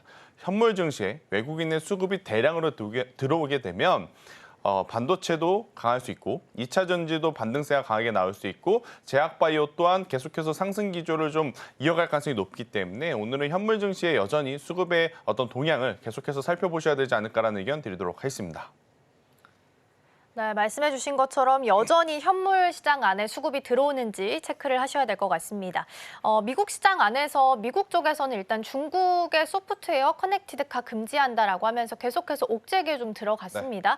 근데 반면에 알리바바랑 엔비디아가 자율주행 부분에 있어서 협력한다라는 기사가 같이 또 보도가 됐습니다. 이걸 도대체 엇갈리게 좀 나온 기사라서 어떻게 해석을 좀 해야 되는 걸까요? 이럴 때는 아예 안 보는 것도 저는 또 하나의 답일 수 있다. 사실 지금 미국과 중국의 사이가 좋아질 리는 없거든요. 없죠. 이미 이 생물보안법을 통해서 중국 기준으로 보면 자국 내 지금 바이오 기업들이 얼마나 지금 힘들어집니까? 그런데 이걸 알면서도 자율주행이라든지 새로운 신사업이라든지 이러한 부분에 대해서 긍정적인 강한 베팅이 들어온다. 단기적인 테마성있는 흐름은 나올 수는 있겠습니다만 이들에 대한 연속성이라든지 지속성에 대한 부분은 고민이 될 수밖에 없기 때문에 저는 이쪽에 대한 투자는 조금은 더 보수적으로 접근을 해야 되지 않을까라는 의견을 한번 드려보도록 하겠고요. 대신에 이제 이를 통해서 반사 수혜를 얻을 수 있는 우리나라 기업들, 특히나 자율주행 관련주들이 사실 작년부터 올해까지 굉장히 많은 움직임을 보였지만 그들 테마의 단점이 뭐였냐? 지속성이 없다는 거였는데 8월 달 그리고 이제 9월 달 들어오면서 의외로 이쪽에 이제 이 지속성적인 부분들이 굉장히 많이 보여주고 있는 상황이에요. 저는 이 뉴스에 따라서 만약 우리나라 자율주행 관련주들의 조정이 나오게 되면 그 조정을 이용했다가 시세가 나올 때 수익을 좀 챙기고 나오는 그러한 전략도 굉장히 긍정적일 수 있다라고 좀 말씀드릴 수 있을 것 같고요. 미국과 중국의 사이에 대해서는 뭐 여러 가지 경우의 수 생각하지 마시고요. 사이가 안 좋다라고 평가를 하고 매매 전략을 올해 하반기까지 짜야 되지 않을까 싶습니다. 왜냐 올해 뭐가 있죠? 미국에 대선이 있기 때문에 아무래도 이제 각 당에서 그리고 해리슨과 어떤 트럼프 둘 모두 중국에 대한 억제 얘기는 계속해서 이어질 가능성이 높다. 그렇기 때문에 하루아침에 어제만 하더라도 굉장히 좋았다가 하루아침에 또 급변할 가능성도 굉장히 높게 이 뉴스에 대해서는 그렇게까지 민감하게 반응할 필요는 없다는 의견을 드려보도록 하겠습니다. 네, 알리바바와 엔비디아 협업 소식이 있어서 이 부분도 좀 짚어봤고요.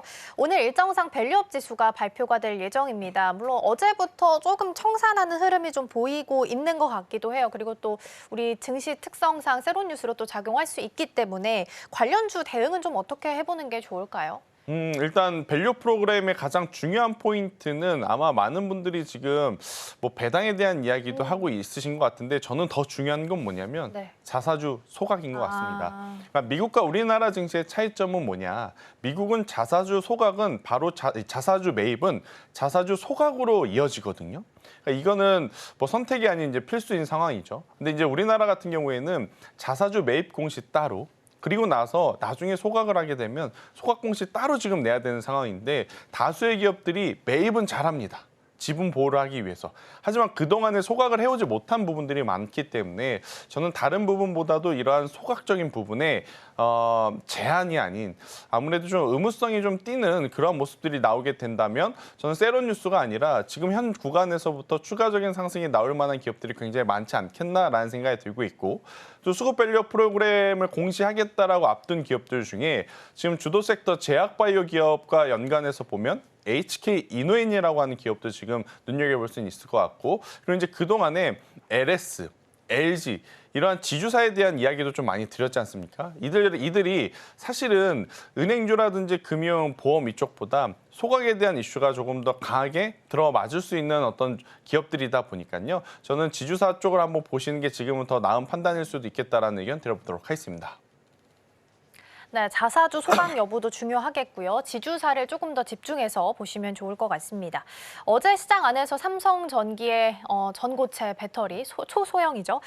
관심도가 좀 높아지게 됐습니다. 소형이고 일단 웨어러블 기기에 좀 장착이 될 거라서 일각에서는 삼성전자 이제 웨어러블 로봇 나오는 보핏에 적용되고 혹은 좀 더 넓게 아이디어 보면 로봇주까지도 같이 관심 가져볼 수 있지 않겠냐라는 의견도 있는데 어떻게 좀 보세요? 우리나라 시장에 현금 여력이 좀 많은 상황에서 이런 뉴스가 터졌다면 저도 앵커님께서 이야기해 주신 대로 영역을 확장하면서 적용을 해도 괜찮을 법한 이슈였던 것 같습니다.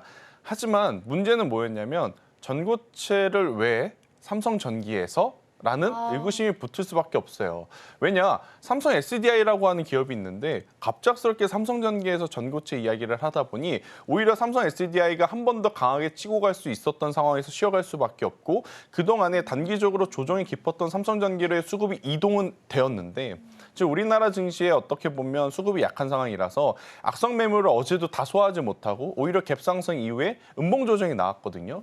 저는 어제의 뉴스가 만약에 삼성 SDI로부터 나왔다면 하는 아쉬움은 조금 있기 때문에 이쪽에 대해서는 긍정적으로 보시기보다는 조금 더 추이를 좀 보셔야 된다. 만약 이게 로봇주까지 우리가 관심을 가져야 될 만한 이슈였다면 레인보우 로보틱스, 두산 로보틱스, SPG 이러한 기업들이 굉장히 좋은 모습을 보였을 법한데 사실 그렇게까지 좋지는 못했습니다. 그러니까 대표적으로 엔젤 로보틱스만이 지금 웨어러블 로봇 어떤 전문 기업으로서 이제 상승세가 조금은 강했었던 상황이지만 아직까지는 이 뉴스가 로봇 전체의 흐름을 긍정적으로 보기에는 다소 아쉬운 부분들이 많기 때문에요. 추후에 추이를 좀 보면서 대응을 하시는 게 맞지 않을까라는 의견 드리도록 하겠습니다.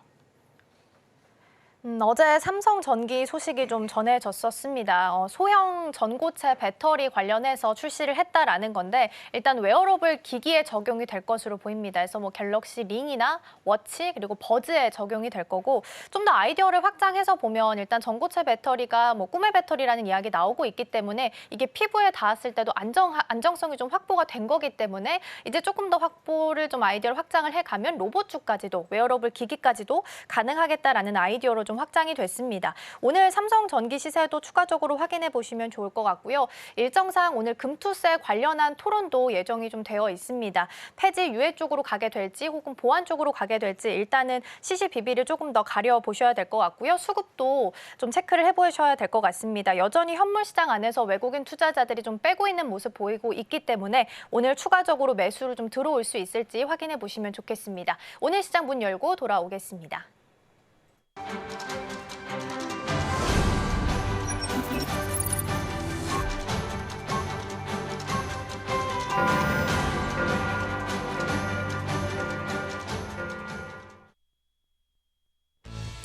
네, 9월 24일 화요일 문을 힘차게 열었습니다. 일단 지난 거래 우리 시장 어떻게 흘러갔는지 확인해 보겠습니다. 먼저 코스피 지수는 정말 오랜만에 2,600선 위에서 마감을 했습니다. 외국인 투자자가 4거래를 연속해서 매도세를 보였음에도 불구하고 2,600선 위로 올라왔고요. 지난 3일 이후에 11거래일 만에 종가로 기준했을 때는 2,600선을 올라오게 된 것입니다. 그렇다면 오늘 우리 지수 어떻게 진행될지 지금 바로 확인해 보겠습니다. 네, 오늘 우리 양시장 같은 경우에는 모두 다 빨간불 키우고 있습니다. 아무래도 간밤에 뉴욕 증시 3대 지수 모두 다 빨간불을 킨 것도 어느 정도 그 영향이 들어간 것으로 보여지고 있습니다. 일단 코스피 같은 경우에는 0.4% 올라오면서 2,612포인트에서 현재 거래가 진행되고 있고요. 코스닥 같은 경우에도 0.3포인트 올라오면서 757포인트 선에서 현재 거래가 진행되고 있습니다. 그렇다면 시가총액 상위 종목들 현재 어떻게 진행되고 있는지 확인해 보도록 하겠습니다. 어제 종가 기준으로 했을 때 코스피 같은 경우에는 삼성전자 그리고 현대차를 제외하고는 빨간불이 들어왔습니다. 오늘 같은 경우에는 현대차 보합권 제외하고 모두 다 빨간불 켜내고 있습니다. 일단 그동안 삼성전자 같은 경우에는 마음고생이 꽤나 심했던 종목 중에 하나입니다. 계속해서 하락불 켜냈지만 오늘 같은 경우에는 기분 좋게 0.8% 상승하면서 출발하고 있습니다. 일단 주가 부양을 위해서 임원진들이 자사주를 매입했다라는 소식 현재 긍정적으로 적용이 되고 있고요. 더불어서 UAE의 반도체 공장에 대해서 증설에 대해서 논의가 진행되고 있다. 그리고 인도 보다폰에 1조 규모 통신 장비를 지급할 것이다라는 소식까지 계속해서 들려오고 있습니다. 두 번째로는 SK하이닉스 한번 살펴보도록 하겠습니다. SK하이닉스는 현재 0.68%로 삼성전자보다는 그 상승폭 조금은 더 적지만 그래도 강한 상승폭 보여주고 있습니다. 리눅스의 CXL 메모리 소프트웨어를 탑재한다라는 소식 어제장에 들려왔습니다. 그 소식 강하게 현재 작용되고 있습니다. 그리고 현재 단독 보도로 나왔습니다만 16단 5세대 HBM3E에 대해서 자체 개발을 완료했다라는 소식이 들리고 있는데 이 부분은 조금 유념해서 한번 주의해 보시면 좋을 것 같습니다. 다음으로는 LG 에너지 솔루션 살펴보겠습니다. 현재 1.26% 올라오면서 시가총액 1위부터 5위까지는 가장 강하게 움직이고 있습니다. 간밤에 일단 테슬라 같은 경우에는 3분기 호실적 전망 소식이 올라오면서 5% 가까운 급등세 보여줬습니다. 그로 인해서 오늘 2차 전지 관련주들 한번 주목해 보시면 좋을 것 같습니다. 그다음으로 삼성 바이오로직스 살펴보겠습니다. 0.09% 상승하고 있는데 소폭입니다만 그래도 계속해서 계속해서 올라오면서 이 황제주의 자리를 계속해서 군권이 가져가고 있습니다. 현대차 같은 경우에는 현재 보합권에서 거래가 진행되고 있습니다. 다음으로는 코스닥 시가총액 상위 종목들 한번 살펴보도록 하겠습니다. 코스닥 시가총액 상위 종목들은 아무래도 좀 혼조세 양상을 보이고 있습니다. 알테오젠 같은 경우에는 지난 거래일에 이어서 오늘도 0.71%로 조금 더 하락폭을 키워나가고 있습니다. 에코프로비엠 그리고 에코프로 같은 경우에는 이 테슬라의 호실적 그 전망에 대한 거에 더불어서 지금 에코프로 CNG가 이 거래인 매입과 기술 교류를 추진한다라는 소식 어제장에 들려왔습니다. 이로 인해서 어제장에서도 5%대 강세로 마무리했고요. 오늘 같은 경우에도 지금 강한 상승세 보여주고 있습니다. 에코프로비엠 같은 경우에는 1.83% 올라오고 있고요. 에코프로는 조금 더 상승폭이 큽니다. 2.4% 상승하면서 현재 거래가 진행되고 있습니다. HLB 같은 경우에는 지금 리보세라닙 FDA 허가 재도전을 한다라는 소식에 그동안 계속해서 좋은 흐름 보여줬지만 오늘은 지금 차익 실현 매물이 어느 정도 나오고 있는 게 보여지고 있습니다. 0.11% 하락하고 있습니다. 엔캠은 오늘 1.69% 올라와주고 있습니다. 그렇다면 지금 우리 시장 속에서 어떤 종목들 뜨고 있는지 확인해 보도록 하겠습니다. 네, 일단 전반적으로 살펴봤을 때는 상승 대비 하락 종목을 봤을 때 상승하는 종목들이 조금 더 많이 보여지고 있습니다. 첫 번째로 전자기술부터 확인해 보도록 하겠습니다. 가장 먼저 일단 삼성전자 다시 한 번 더 짚어보자면 0.48% 계속해서 상승 추세 이어가고 있습니다. 그리고 SK하이닉스 같은 경우에는 지금 0.25% 강보합권에서 움직임 나타나고 있습니다. 그리고 하나솔루션 같은 경우에도 1.88% 현재 올라오고 있고요. YC도 오랜만에 0.52% 상승세 나타내주고 있습니다. LG 디스플레이 같은 경우에는 조금 큰 폭의 낙폭을 보여주고 있습니다. 3.42% 현재 떨어지는 모습 보여주고 있습니다. 그렇다면 이어서 다음 섹터들도 한번 살펴보도록 하겠습니다. 다음 섹터는 제조업 쪽으로 한번 살펴보도록 하겠습니다. 제조업 쪽으로 살펴보자면 일단 이쪽 섹터 안에서는 아무래도 상승하는 종목들이 더 우세할 수밖에 없는 것처럼 보이고 있는데요. 일단 삼성중업 같은 경우에는 0.37% 떨어지는 채 지금 현재 거래가 진행되고 있지만 CS윈드 같은 경우에는 4.78% 굉장히 강한 상승폭으로 현재 시장 출발하고 있습니다. 현대로템도 마찬가지로 0.54%. 아무래도 방산, 항공 혹은 이 정유주 같은 경우에는 지금 중동의 지정학적 리스크가 점점 더 확대가 됨에 따라서 이 종목들도 한번 오늘장에서 어떻게 움직일지 확인해 보시면 좋을 것 같습니다.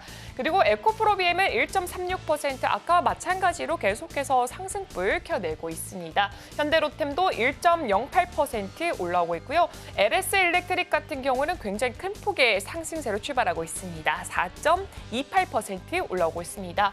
일진전기도 오늘 2.05% 올라오고 있고요. 전기 관련된 지금 종목들 굉장히 강한 상승세 보여주고 있습니다.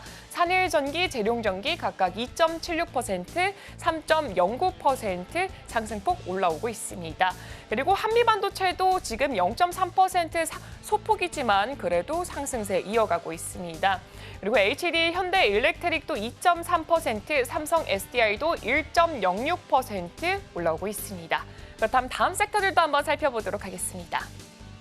다음 섹터는 제약바이오 쪽을 보겠습니다. 의료기술 파트 쪽으로 들어가 보면 일단 가장 먼저 눈에 띄는 게 유한양행인 것 같은데요. 유한양행 현재 1.62% 상승불 켜내가면서 계속해서 상승 추세 이어가고 있습니다. 다만 지금 제 왼편으로 보이고 있는 이쪽 종목들 같은 경우에는 대부분 지금 하락불을 켜내고 있습니다. 그동안 제약바이오 업종 같은 경우에는 아무래도 미국에서 금리 인하 기대감 그리고 미국에서 생물보안법 이슈 더불어서 이제 바이오 같은 경우에는 계속해서 이 신약 기대감 때문에 강세를 보여줬던 업종 중에 하나인데 오늘 같은 경우에는 지금 대부분은 지금 하락불을 켜고 있습니다. 바이넥스 같은 경우는 0.58% 올라오고 있지만 HLB는 0.5%, ABL바이오 0.9%, 한올바이오파마 1.16%, 보령도 0.17% 떨어지고 있습니다. 리가켄 바이오사이언스도 0.29% 떨어지고 있고요. 셀트리온 같은 경우에도 이슈가 있었습니다만 그래도 불구하고 지금 0.24% 떨어지고 있습니다. 셀트리온 같은 경우에는 안과 질환 치료제가 임상이 유효하다라는 소식에 어제장 같은 경우에는 그래도 상승폭 보여줬지만 오늘은 조금 반납하는 모습 보여주고 있습니다. 그리고 시젠 같은 경우에 1% 올라오고 있고요. ST팜 0.18% 떨어지고 있습니다. 그럼 이어서 다음 섹터들도 살펴보도록 하겠습니다. 네, 다음 섹터는 프로세스 산업 쪽으로 한번 살펴보겠습니다.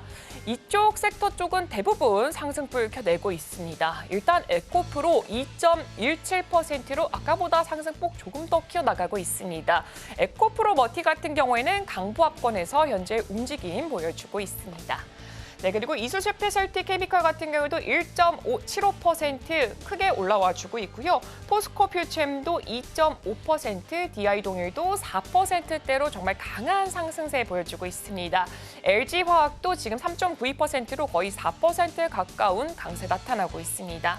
네, 금양 같은 경우에도 1.28% 보여주고 있습니다. 금양 같은 경우도 최근에 강한 이슈로 인해서 상승세 보여주고 있었는데 오늘도 그 기세 이어가고 있습니다. 다음 섹터들도 한번 확인해 보도록 하겠습니다. 네, 다음은 유틸리티 쪽으로 살펴보도록 하겠습니다. 일단 어제 제가 개장을 했을 때 양쪽 모두 다 빨간불을 켜면서 굉장히 하락 출발을 했던 것으로 기억을 하고 있습니다. 오늘도 지금 한국가스공사 같은 경우에는 지금 이제 대왕굴의 2차 회의를 앞두고 있음에도 불구하고 현재 0.9% 하락하는 모습 보여주고 있고요. 일단 한국전력공사 같은 경우에는 지금 보합권에서 움직임 나타나고 있습니다. 일단은 4분기 전기요금이 동결됐다라는 소식에 어제장에서는 조금 하락세를 크게 보였지만 오늘은 보합에서 움직임을 보여주고 있습니다. 다음 섹터들도 확인해 보도록 하겠습니다. 다음 섹터는 비에너지 미네랄 쪽으로 한번 살펴보면 좋을 것 같은데요. 지금 여기 딱 눈에 띄는 종목이 솔루스 첨단 소재 같은 경우 4% 굉장히 큰 폭의 오름세 나타나주고 있습니다. SK 오션플랜티도 1.3% 올라오고 있습니다. 다만 풍선은 0.37% 떨어지고 있고요. 고려아연 같은 경우에 그 낙폭이 조금 더 크네요. 2.49% 하락 출발하고 있습니다. 현대제철은 1.4%, 포스코홀딩스는 1.19% 올라오고 있습니다. 그럼 마지막 섹터도 한번 확인해 보도록 하겠습니다. 마지막으로 살펴볼 섹터는 지금 금융 쪽으로 한번 살펴보도록 하겠습니다. 일단 KRX 코리아 밸류업 지수가 장 마감 이후에 공개가 될 예정입니다. 어제 장에서는 개장부터 해서 조금은 상반된 흐름을 보여주긴 했습니다만 오늘 같은 경우에는 좀 지주사 쪽으로는 보합권 움직임이 나타나고 있습니다. 우리금융지주는 0.76% 강보합권이고요. 신한금융지주 같은 경우에는 보합, KB금융지주는 0.24% 아주 소폭의 하락세 나타나고 있습니다. 보험업종도 한번 살펴보겠습니다. 일단 하나생명보험 같은 경우에는 1.54%, 현대해상화재보험은 1.76%, 보험 쪽은 어느 정도 크게 움직임 보여주고 있습니다. 삼성생명보험도 0.81%, DB손해보험은 2%대로 가장 강하게 움직이고 있습니다. 지금까지 현재 개장 분위기 살펴봤습니다. 네, 개장한 지 11분 정도 흘렀고요. 지금 시각 기준으로 봤을 때는 밸류업 오늘 지수 발표 앞둔 상황 속에서 괜찮은 흐름 좀 보이고 있습니다. FN가이드가 오늘 상한가 묶여있는 모습 보이고요. 시간 외에서 어제 장 마감한 후에 좀 움직였던 보안 관련주 그리고 STO도 오늘 나쁘지 않은 흐름 보입니다. 전선 쪽도 강하게 움직이는데 2차 전지단이 오늘 좀 눈에 띄어서 질문 좀 드려보도록 하겠습니다. 본부장님 오늘 2차 전지 쪽을 봤을 때는 삼성, SDI, LG화학, SK이노베이션도 좀 잘 가고 있고요. 오히려 소재 쪽도 오늘은 좀 나쁘지 않게 가고 있는 것으로 확인이 됩니다. 뭐 LNF나 코스모신 소재, 솔브레인홀딩스도 지금 좀 좋은 흐름 보이고 있는 상황인데요. 이전에 LG 에너지솔루션 뭐 대장 쪽 잘 보자라고 말씀해주셨던 기억이 좀 나는데 이렇게 전기차 캐즘 속에서도 LG화학 같은 경우에는 뭐 도요타나 파나소닉 합작법인에 양극재 공급한다라는 소식도 전해지고 있거든요. 캐즘이라는 좀 부정적인 상황 속에서도 이렇게 양극재 쪽이 잘 갈 수 있는 배경이 뭔지 궁금하고요. 지금 그럼 소재 봐도 괜찮은 걸까요? 일단 소재 쪽은 저는 조금은 더 보셔도 괜찮다라는 생각이 들어요.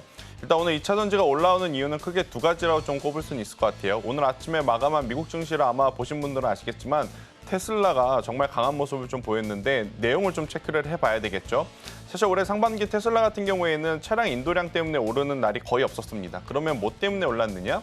자율주행이라든지 로봇 관련한 이슈 때문에 올랐는데 오늘 아침에 마감한 테슬라의 주가는 로봇과 자율주행보다도 3분기 인도량이 우리가 생각한 것보다 훨씬 더 많다라는 것에 이제 포커스를 맞춰가면서 올라왔기 때문에 그로 인해서 우리나라 배터리셀 3사 여기에 이제 또 소재 종목들까지 굉장히 좋은 모습을 보이고 있는 상황이라고 좀 보시면 될 것 같고요.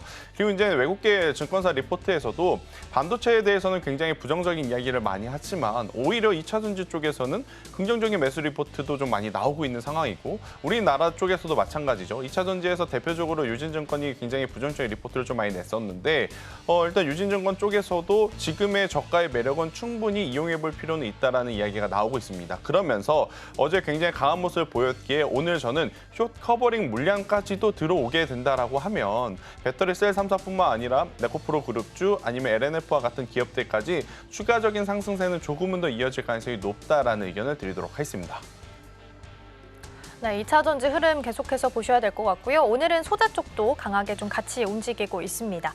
삼성전자는 다행이라고 해야겠죠. 일단 63,000원 선까지는 좀 회복을 해내는 모습입니다. 63,200원 선에서 현재 거래되고 있고 기관 순매수에서 봤을 땐 삼성전자 담고 있거든요. 근데 외국인 쪽에서 봤을 때는 매도의 1위가 지금 삼성전자가 자리를 하고 있는 상황입니다.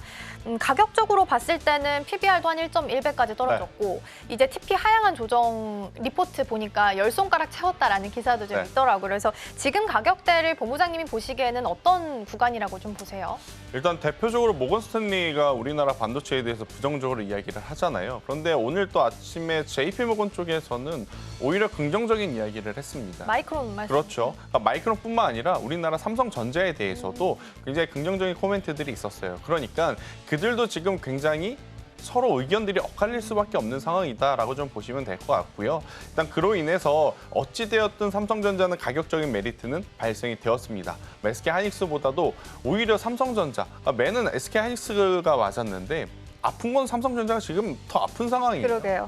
아무래도 우리나라 증시 현물에서 외국인의 수급이 좀 빠져나가면서 삼성전자에 대한 매도세가 굉장히 많았었던 상황이기 때문이긴 한데 지금의 가격이라면 저는 충분히 매도를 하고 리스크를 관리를 해야 되고 비중을 축소를 해야 되는 그런 구간은 아니고요. 일단 천천히 매수를 좀 해야 되는 그런 구간이다라고 봅니다. 결국 HBM을 뭐로 만드느냐? D램으로 만들고요. 그러면 HBM의 어떤 수요는 언제까지 이어질 거냐? 일단 우리가 알고 있는 선에서는 내년 2025년 풀캐파 물량까지도 이미 완판이 되어 있는 상황인데 여기서 반도체 기호를 벌써부터 고민한다? 이러면 우리가 작년에 했었던 혹은 재작년에 했었던 자동차에 대한 실수를 되풀이할 수밖에 없다. 자동차주 연초부터 피크아웃 우려, 피크아웃 우려, 피크아웃 우려. 하지만 1년 반이 지난 지금 여전히 좋은 모습 보이고 있지 않습니까? 반도체도 오히려 이러한 불확실성을 너무 미리 겁낼 필요는 없지 않겠는가라는 의견을 드려보도록 하겠습니다. 증권사 쪽에서도 의견이 분분한 것 같습니다. 노무라 쪽에서도 어쨌든 모건 스탠리 쪽에 대한 리포트에 대해서 반박 리포트 내기도 했으니까 함께 좀 보시면 좋겠고요. 지금 삼성전자에 대한 가격 메리트 구간은 천천히 매수해 보셔도 괜찮다라는 말로 정리를 좀 해보도록 하겠습니다. 오늘 도움 말씀은 여기까지 듣도록 하겠습니다. 본부장님 고맙습니다.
네, 따라가 말아 시작해 보도록 하겠습니다. 오늘 도움 말씀에는 영앤리서치 최진욱 본부장 자리해 주셨습니다. 본부장님 어서 오세요. 맞습니다.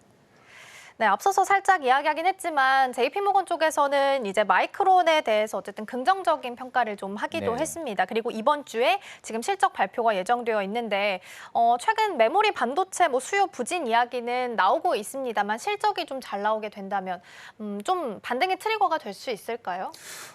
일단 이제 가장 중요한 부분들 모건 스테인리에서 반도체 업황에 대한 부분들을 지금 굉장히 부정적으로 이야기를 많이 했었거든요. 그러고 나서 지금 첫 타자가 마이크론의 실적입니다. 그럼 저는 이제 개인적으로 생각으로는 마이크론의 실적이 일단 예상치는 상회를 할 거라고 보고 있는데 만약 예상치를 상회를 한다라고 하게 되면은 일단 지금 반도체 쪽에서 계속해서 좀 나와줬던 이 조정세의 흐름이 일단은 일단락이 될 가능성이 좀 높지 않을까라고 보고 있는 상황이거든요.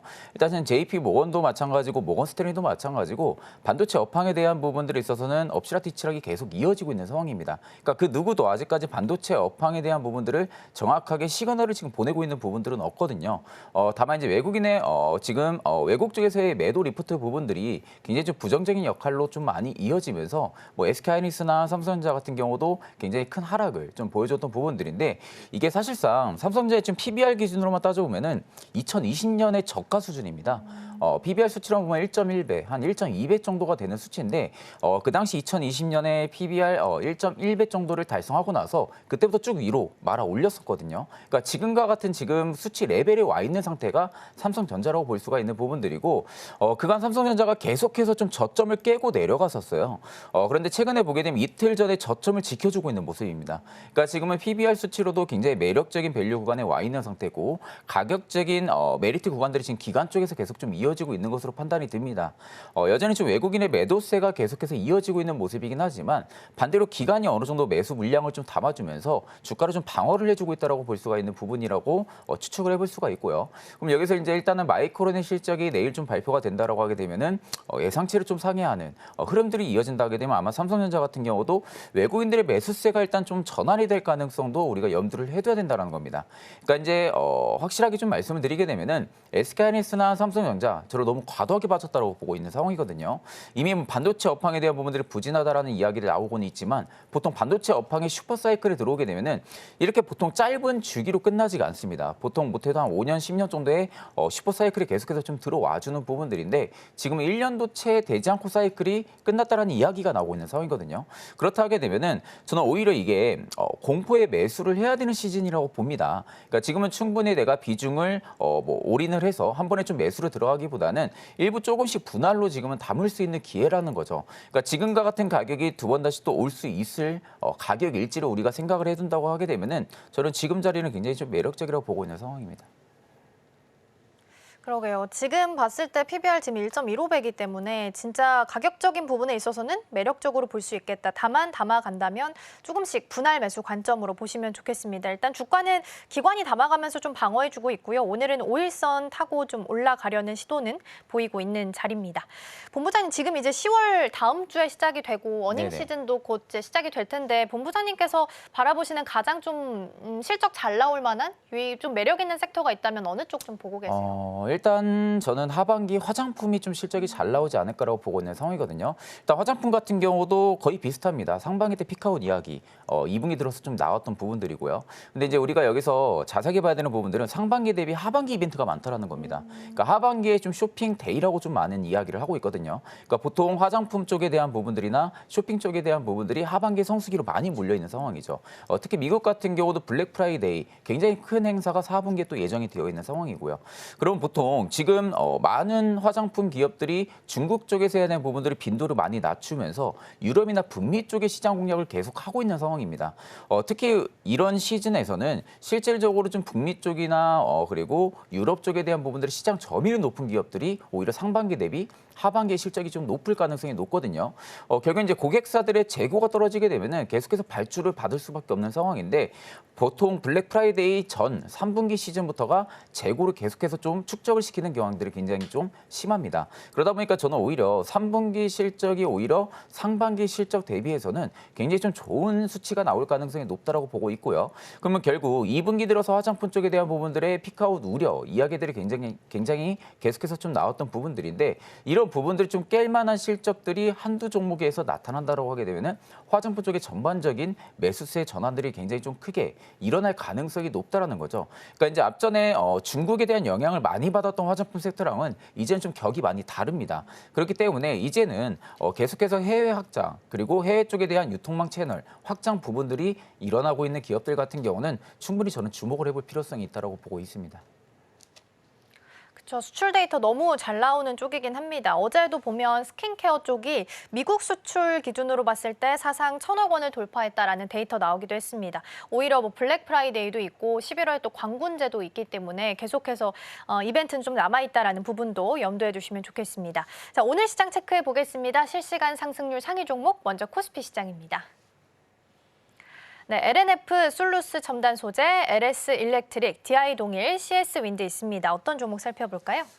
좀 LS 일렉트릭을 좀 살펴볼 필요성이 있지 않을까 싶습니다. 일단 최근에 전선 전력 쪽에 대한 부분들의 수급이 다시 또 잡히고 있는 상황이거든요. 특히 이제 블랙록이랑 MS 쪽에서 AI 조성 펀드를 좀 결성을 한다라는 그 이슈로 인해 가지고 투심이 지금 전반적으로 좀 돌아서고 있는 부분들인데 우리가 여기서 이제 알아야 되는 부분들은 전선 쪽과 전력 쪽에 대한 부분들이 지금 피크아웃을 우려하기에는 너무 빠르다라는 거죠. 이제 실적이 가속화가 될 시기고 이제 실적이 좋아질 수 있을 만한 그런 기업군들이 굉장히 많은 상황인데 여기서 굳이 실적 부분들이 아직까지 반영이 안 된다. 그리고 피크아웃이다라는 우려감으로 인해 가지고 투심이 많이 죽었다 하게 되면은 그게 또 하나의 또 기회가 될 수가 있는 부분들입니다.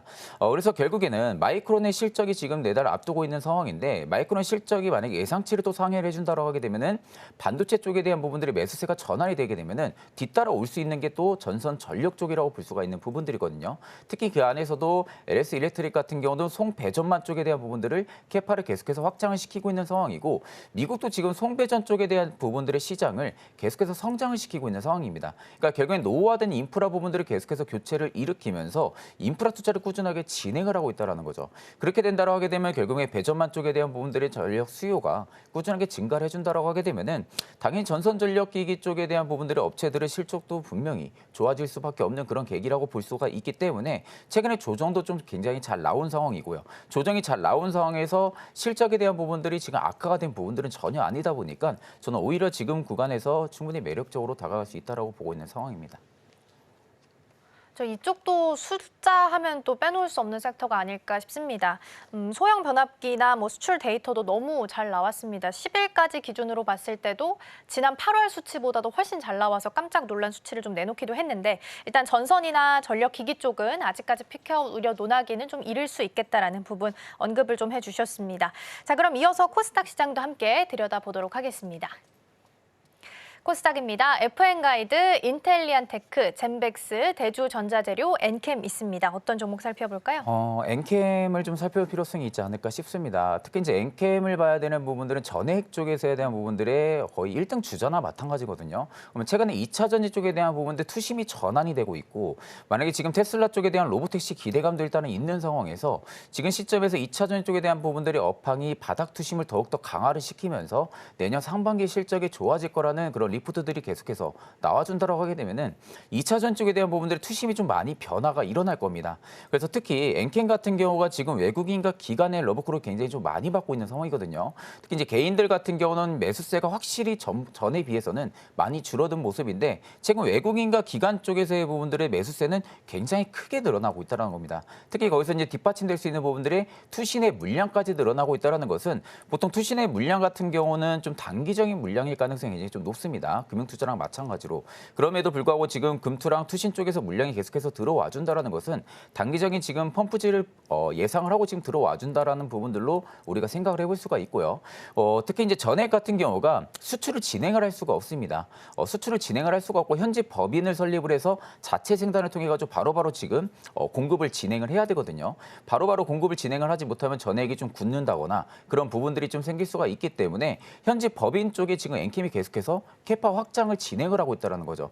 지금 전기차 수요가 계속해서 줄어들고 있고 전기차에 대한 부분들이 구매 신뢰도가 많이 내려가고 있는데도 불구하고 엔킴이 꾸준하게 투자금을 확보를 하면서 캐파를 증설을 하고 있다는 것은 결국에 전기차 수요가 증가할 거라는 것은 누구나 다 예상을 할 수가 있는 부분들. 그걸 지금 엔킴이 계속해서 진행을 하고 있다는 거죠. 그러면 결국 캐파 확장이 확실하게 완료가 된 상황에서 전기차 수요가 확실하게 증가해 준다고 하게 되면은 엔킴의 실적은 굉장히 빠르게 돌아설 겁니다. 그러니까 그런 관점으로 볼 때는 저는 오히려 지금 엔캠의 주가가 굉장히 바닥권에 있다고 보고 있는 상황이거든요. 저는 오히려 전액 쪽 바라본다 하게 되면은 엔캠 말고 굳이 바라볼 필요가 없다고 봅니다. 그 정도로 굉장히 기술력도 좋은 기업이고 앞으로도 외형 성장까지도 폭발적으로 나올 수 있는 그런 기업이라는 점을 감안을 했을 때는 저는 지금 충분히 담아볼 만한 자리라고 보고 있는 상황입니다. 네, 엔캠 살펴봤습니다. 전해액 쪽에서는 1등 기업일 수 있겠다라는 긍정적인 코멘트 주셨고요. 전기차 캐즘만 극복이 된다면 일단 어떻게 보면 가장 좀 실적이 빠르게 돌아설 수 있는 기업 중 하나가 될 수 있지 않을까 싶습니다. 엔캠까지 함께 좀 살펴봤고요. 상위 3가지 테마들도 이어서 함께 확인을 좀 해보도록 하겠습니다. 함께 보시죠.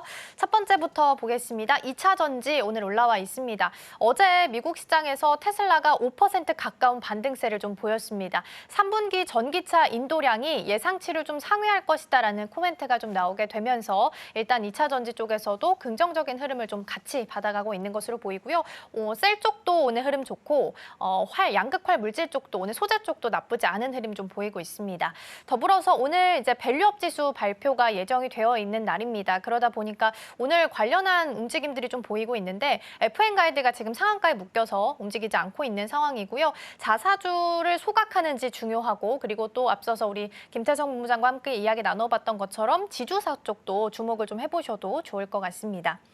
어제 시간 외에서부터 STO도 움직임을 좀 보였습니다. 이번 주 목요일로 예정이 되어 있는데 STO 포럼 조찬 간담회가 이번 주 목요일에 개최가 될 예정입니다. 여기서 이제 특별한 이야기가 나올 것으로 예상이 좀 되고 있다 보니까 시외에서부터 움직임 보였고 오늘 추가적인 상승 이어가고 있습니다. 자, 그럼 본부장님 이 중에서는 어떤 테마를 좀 살펴보면 좋을까요? 2차 전지 쪽을 좀 살펴볼 필요성이 있지 않을까 싶습니다. 일단 이제 2차 전지 같은 경우가 저는 오히려 지금 여전히 불확실성은 많이 남아있다고 생각은 하고 있지만 지금 한 달, 2달 전부터 계속해서 바닥 투심이 강화가 되면서 그 이후로 지금 꾸준하게 수급이 들어와주고 있거든요. 근데 보통 이렇게 바닥 투심만으로 인해 가지고 2개월, 3개월, 4개월 이상씩의 투심이 꾸준하게 강화가 되기는 다소 어렵습니다. 그럼에도 불구하고 오히려 지금 바닥 투심에 대한 기대감이 늘어온 상황에서 2차 전지 쪽에 대한 부분들이 긍정적인 시너지 효과, 긍정적인 이슈들이 지금 하나둘씩 붙어주고 있는 상황이거든요. 그로 인해 가지고 오히려 저는 한 달 전까지만 해도 오히려 2차 전지 쪽을 바라본다 하게 되면 배터리셀만 바라보라 했습니다. 배터리셀 같은 경우도 특히 이제 LG 엔솔 같은 경우가 실적이 좀 빠르게 돌아설 수밖에 없는 그런 구조적인 위치에 있기 때문에 배터리셀 3사를 좀 바라보라고 말씀을 드렸는데 이제는 저는 또 소재단도 좀 봐야 된다라고 봐요. 특히 이제 소재단을 봐야 되는 것은 하반기 실적이 좋아질 거라는 그 기대감에 바라보는 게 아니라 최근 중국의 CATL 기업에서 리튬 감산을 진행을 했습니다. 그러니까 지금 리튬을 최대로 계속해서 생산을 하고 있는 그런 기업인데도 불구하고 최근 들어서 리튬을 감산을 했다는 것은 우리가 여기서 예상을 해볼 수 있는 게 리튬가의 반등을 바라는 것인가라는 것을 우리가 알 수가 있다는 거죠. 그러니까 리튬의 지금 가격에서 계속해서 생산을 해봤자 적자가 나올 수밖에 없는 상황이기 때문에 지금 적극적인 감산을 진행한다고 하게 되면 리튬이 지금 남아있는 그 재고로만 지금 수요로 활동을 해야 되거든요. 그러면 당연히 그 재고가 떨어진다고 하게 되면은 가격은 충분히 반등이 나올 수밖에 없는 부분들. 근데 보통 리튬가가 반등이 나오기 전에 소재단이 항상 먼저 움직입니다. 그러니까 지금 소재단 같은 경우 최근 들어서 수급이 굉장히 강하게 움직이고 있는 부분들. 특히 이제 리튬 쪽 같은 경우도 지금 굉장히 강하게 투심이 강화가 되고 있는 상황이죠. 그러니까 이런 점을 좀 빗대어 봤을 때는 아마 2차 전지 쪽에 대한 부분들의 리튬가까지 만약에 반등이 들어와 준다고 하게 되면은 하반기나 아니면 내년 상반기 실적이 좋아질 거라는 리포트들이 분명히 나올 겁니다. 그런 리포트들까지 살까지 붙여진다고 하게 되면은 2차 전지 같은 경우는 최근에 좀 바닥권에서 올라와주고 있고 최근 조정 기간도 굉장히 좀 길었고 좀 많이 빠졌다라는 그런 부분들이 매력적으로 계속해서 다가와줄 가능성이 굉장히 높다라는 거죠. 또 거기에 이제 삼성전자 같은 경우, 삼성전기 같은 경우도 웨이러블 초소형 전고체 배터리 개발 이슈가 어제 나왔던 상황입니다. 아직까지는 모바일 쪽이 먼저 지금 탑재를 할 것으로 보고 있는 상황인데 일단 전고체 쪽에 대한 부분들의 모멘텀도 지금 강화를 시켜줄 만한 부분들이 삼성전기 쪽에서 이슈가 나온 상황이고요. 그러니까 이런 이슈들이 하나둘씩 복합적인 요인으로 작용을 해준다고 하게 되면은 2차 전지 쪽은 계속해서 좀 투심이 강화가 될 가능성이 높다라고 보고 있는 상황입니다. 다만 저는 리튬가 만약에 좀 반등이 못 나와준다라고 하게 되면은 이게 오히려 단기적인 반등 이후에 좀 그칠 가능성이 좀 높거든요. 특히 소재단 기업들 같은 경우는 그렇기 때문에 항상 소재단 기업들을 지금은 접근을 할 때는 리튬가에 대한 부분들을 가격 추이를 계속해서 좀 살펴보시면서 접근을 하는 게 맞다고 보고 있는 상황입니다. 테슬라의 이유도 있겠지만 오늘은 2차 전지 전반적으로 흐름 괜찮습니다. 말씀해 주신 것처럼 CATL에서 광산 이제 감산을 하겠다라고 이야기를 했습니다. 이제 공급단을 조절하면서 가격 좀 반등을 노려보겠다라는 부분으로 해석을 할 수 있을 것 같고요. 그렇다면 하반기나 내년 상반기에 실적이 좀 좋아질 수 있겠다라는 부분도 함께 좀 염두해 주시면 좋겠습니다. 앞서서 우리 코스닥 시장 안에서 엔캠을 잠시 살펴봤었잖아요. 근데 전해액 분야에서는 1위 기업일 수 있겠다라고 언급을 해주셨는데 사실 지금 전기차 화재 때문에 지금 뜨고 있는 테마가 또 전고체 배터리잖아요. 근데 전고체 배터리라고 하면 일단 전해액과 분리막이 사라져야 된다라는 거죠. 그럼 지금 트렌드에서 봤을 때 엔캠을 좀 앞으로 긍정적으로 바라봐도 괜찮은가라는 의구심이 좀 들기도 하거든요. 그러니까 그 이유는 딱 하나예요. 일단은 전고체가 불려오고 있는 부분들이 꿈의 배터리라는 이야기가 많잖아요. 그러니까 그만큼 지금 이슈는 계속해서 되고 있는 것도 사실이긴 합니다. 전고체 배터리를 계속해서 개발을 하고 있는 것도 사실이고요. 근데 이게 과연 상용화되기까지의 시간이 지금 뭐 얼추 예상할 수 있는 부분들 30년, 35년 정도의 상용화 이야기도 굉장히 많이 나오고 있는 상황이고요. 그러면 그만큼 전기차에 대한 부분들의 수요는 계속해서 탄력적으로 전해 쪽이 가져갈 수밖에 없다라는 그런 이론이 될 수밖에 없는 거죠. 일단은 우리가 2차전 쪽을 바라볼 때는 전고체는 좀 미래성을 바라봐야 되는 부분들이고요. 2차전에 특히 이제 양극재 쪽 같은 경우는 지금 계속해서 시기가 앞당겨지고 있는 상황이고 실적이 언제든지 변화를 시켜줄 수 있을 만한 그런 부분들의 시기가 와 있는 상태이다 보니까 결국 여기서 실적 턴이 빠르게 일어난다고 하게 되면은 전액 기업 내에서도 이제 뭐 엔킨 같은 경우가 실적이 좀 빠르게 일어날 가능성이 높다라고 보고 있고 만약 여기서 양극재에 대한 부분들의 수요가 살아나지가 않고 오히려 전고체 쪽에 대한 부분들 투심이 계속해서 강화가 된다고 하게 되면은 분리막이나 전해액 쪽은 아직은 바라볼 필요가 없는 거죠. 그럼에도 불구하고 일단은 지금 전고체 쪽이나 마찬가지고 2차전지도 마찬가지고 소재단 기업이나 전해액 기업들이 계속해서 수급이 들어간다라는 것은 실적 개선에 대한 기대감이 들어가는 겁니다. 그러니까 결국 그런 관점으로 볼 때는 단기적으로나 좀 빠르게 반응을 나타내준다고 하게 되면은 엔캠일 가능성이 좀 높다라는 측면이고요. 특히 이제 전고체도 저는 굉장히 좋게 보고 있는 상황이긴 합니다. 다만 이제 전고체 기업들이 최근 이제 전기차 배터리 화재로 인해 가지고 굉장히 많이 올라와 있는 상태거든요. 굉장히 많이 올라와 있는 상태이기 때문에 언제든지 가격 조정에 대한 부분들을 우리가 우려를 해야 됩니다. 그럼에도 불구하고 반대로 엔캠 같은 경우가 최근에 계속해서 박스권, 횡보세를 좀 이어주면서 확실한 좀 퍼포먼스를 아직까지 보여준 상황이 아닙니다. 그러니까 그런 관점으로 볼 때는 엔캠이 굉장히 조금 더 매력적으로 다가갈 수가 있는 부분들. 다만 이제 수급의 힘으로만 놓고 본다 하게 되면은 전고체 쪽이 조금 더 강할 가능성이 높겠죠. 다만 우리가 안정적인 투자처를 찾는다고 하게 되면은 엔캠일 가능성이 좀 높지 않을까. 그렇게 보고 있는 상황입니다. 네, 엔캠까지 함께 좀 살펴봤습니다. 전고체 배터리가 상용화될 때까지는 시간이 조금 더 소요될 수 있다라는 부분을 체크 포인트 삼으시면 좋지 않을까 싶습니다. 오늘 도움 말씀은 여기까지 듣도록 하겠습니다. 본부장님 고맙습니다.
네, 계속해서 오늘 방송에서 나왔던 종목들 다시 한번 리뷰해보는 시간 가져보도록 하겠습니다. 먼저 증시칠로 함께 이동해보시죠.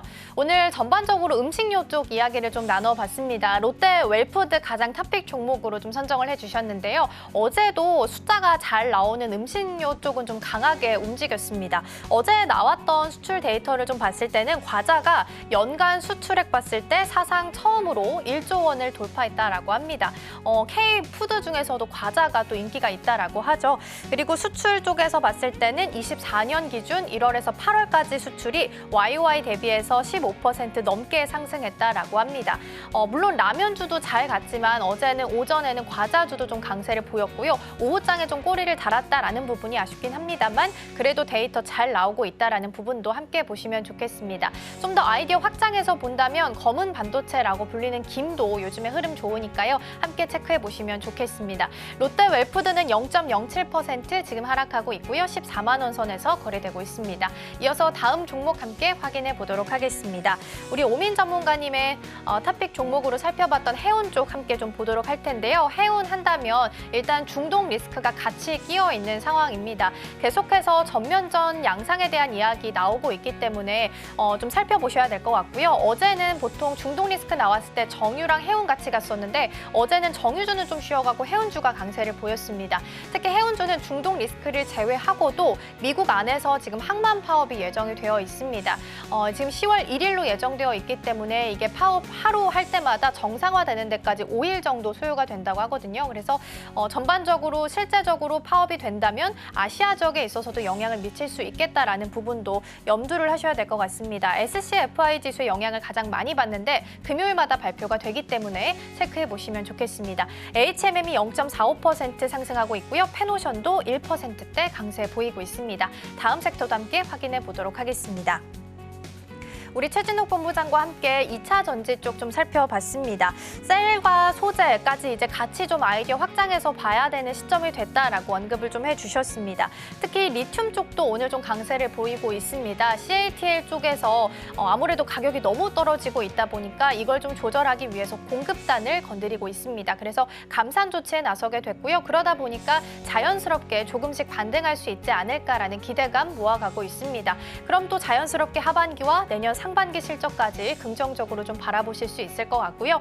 2차 전지 오늘 전반적으로 흐름이 괜찮은데요. LG 에너지 솔루션이 2.6%, 삼성 SDI도 2.3%, 포스코 퓨처엠도 3.33% 정도 잘 가고 있고요. 밑에 소재 쪽도 오늘은 조금 더 강도 있게 움직이고 있습니다. LNF가 11%, 엔캠 전에 가장 탑픽 종목으로 주셨는데 9.4% 강세 보이면서 움직이고 있습니다. 오늘 브리핑은 여기까지 전해드리겠습니다. 오늘의 핵심 요약입니다. 원달러 환율은 2원 30전 내린 1,333원 60전에 개장했습니다. 코스피는 장 초반 상승하면서 2,610대를 회복했고요. 코스닥도 상승 출발했습니다. 지금 이 섹터에서는 2차 전지 알아봤습니다. 관련주로 포스코 퓨처엠, LG 에너지 솔루션 제시했습니다. 투자하실 때 참고해 보시길 바랍니다. 네, 저희가 방송 중에 제공해드린 정보는 투자 판단을 위한 조언일 뿐 해당 종목의 가치와 수익률은 보장하지 않습니다. 저희는 내일 더 다양한 소식 준비해서 돌아오겠습니다. 시청해주신 여러분 고맙습니다.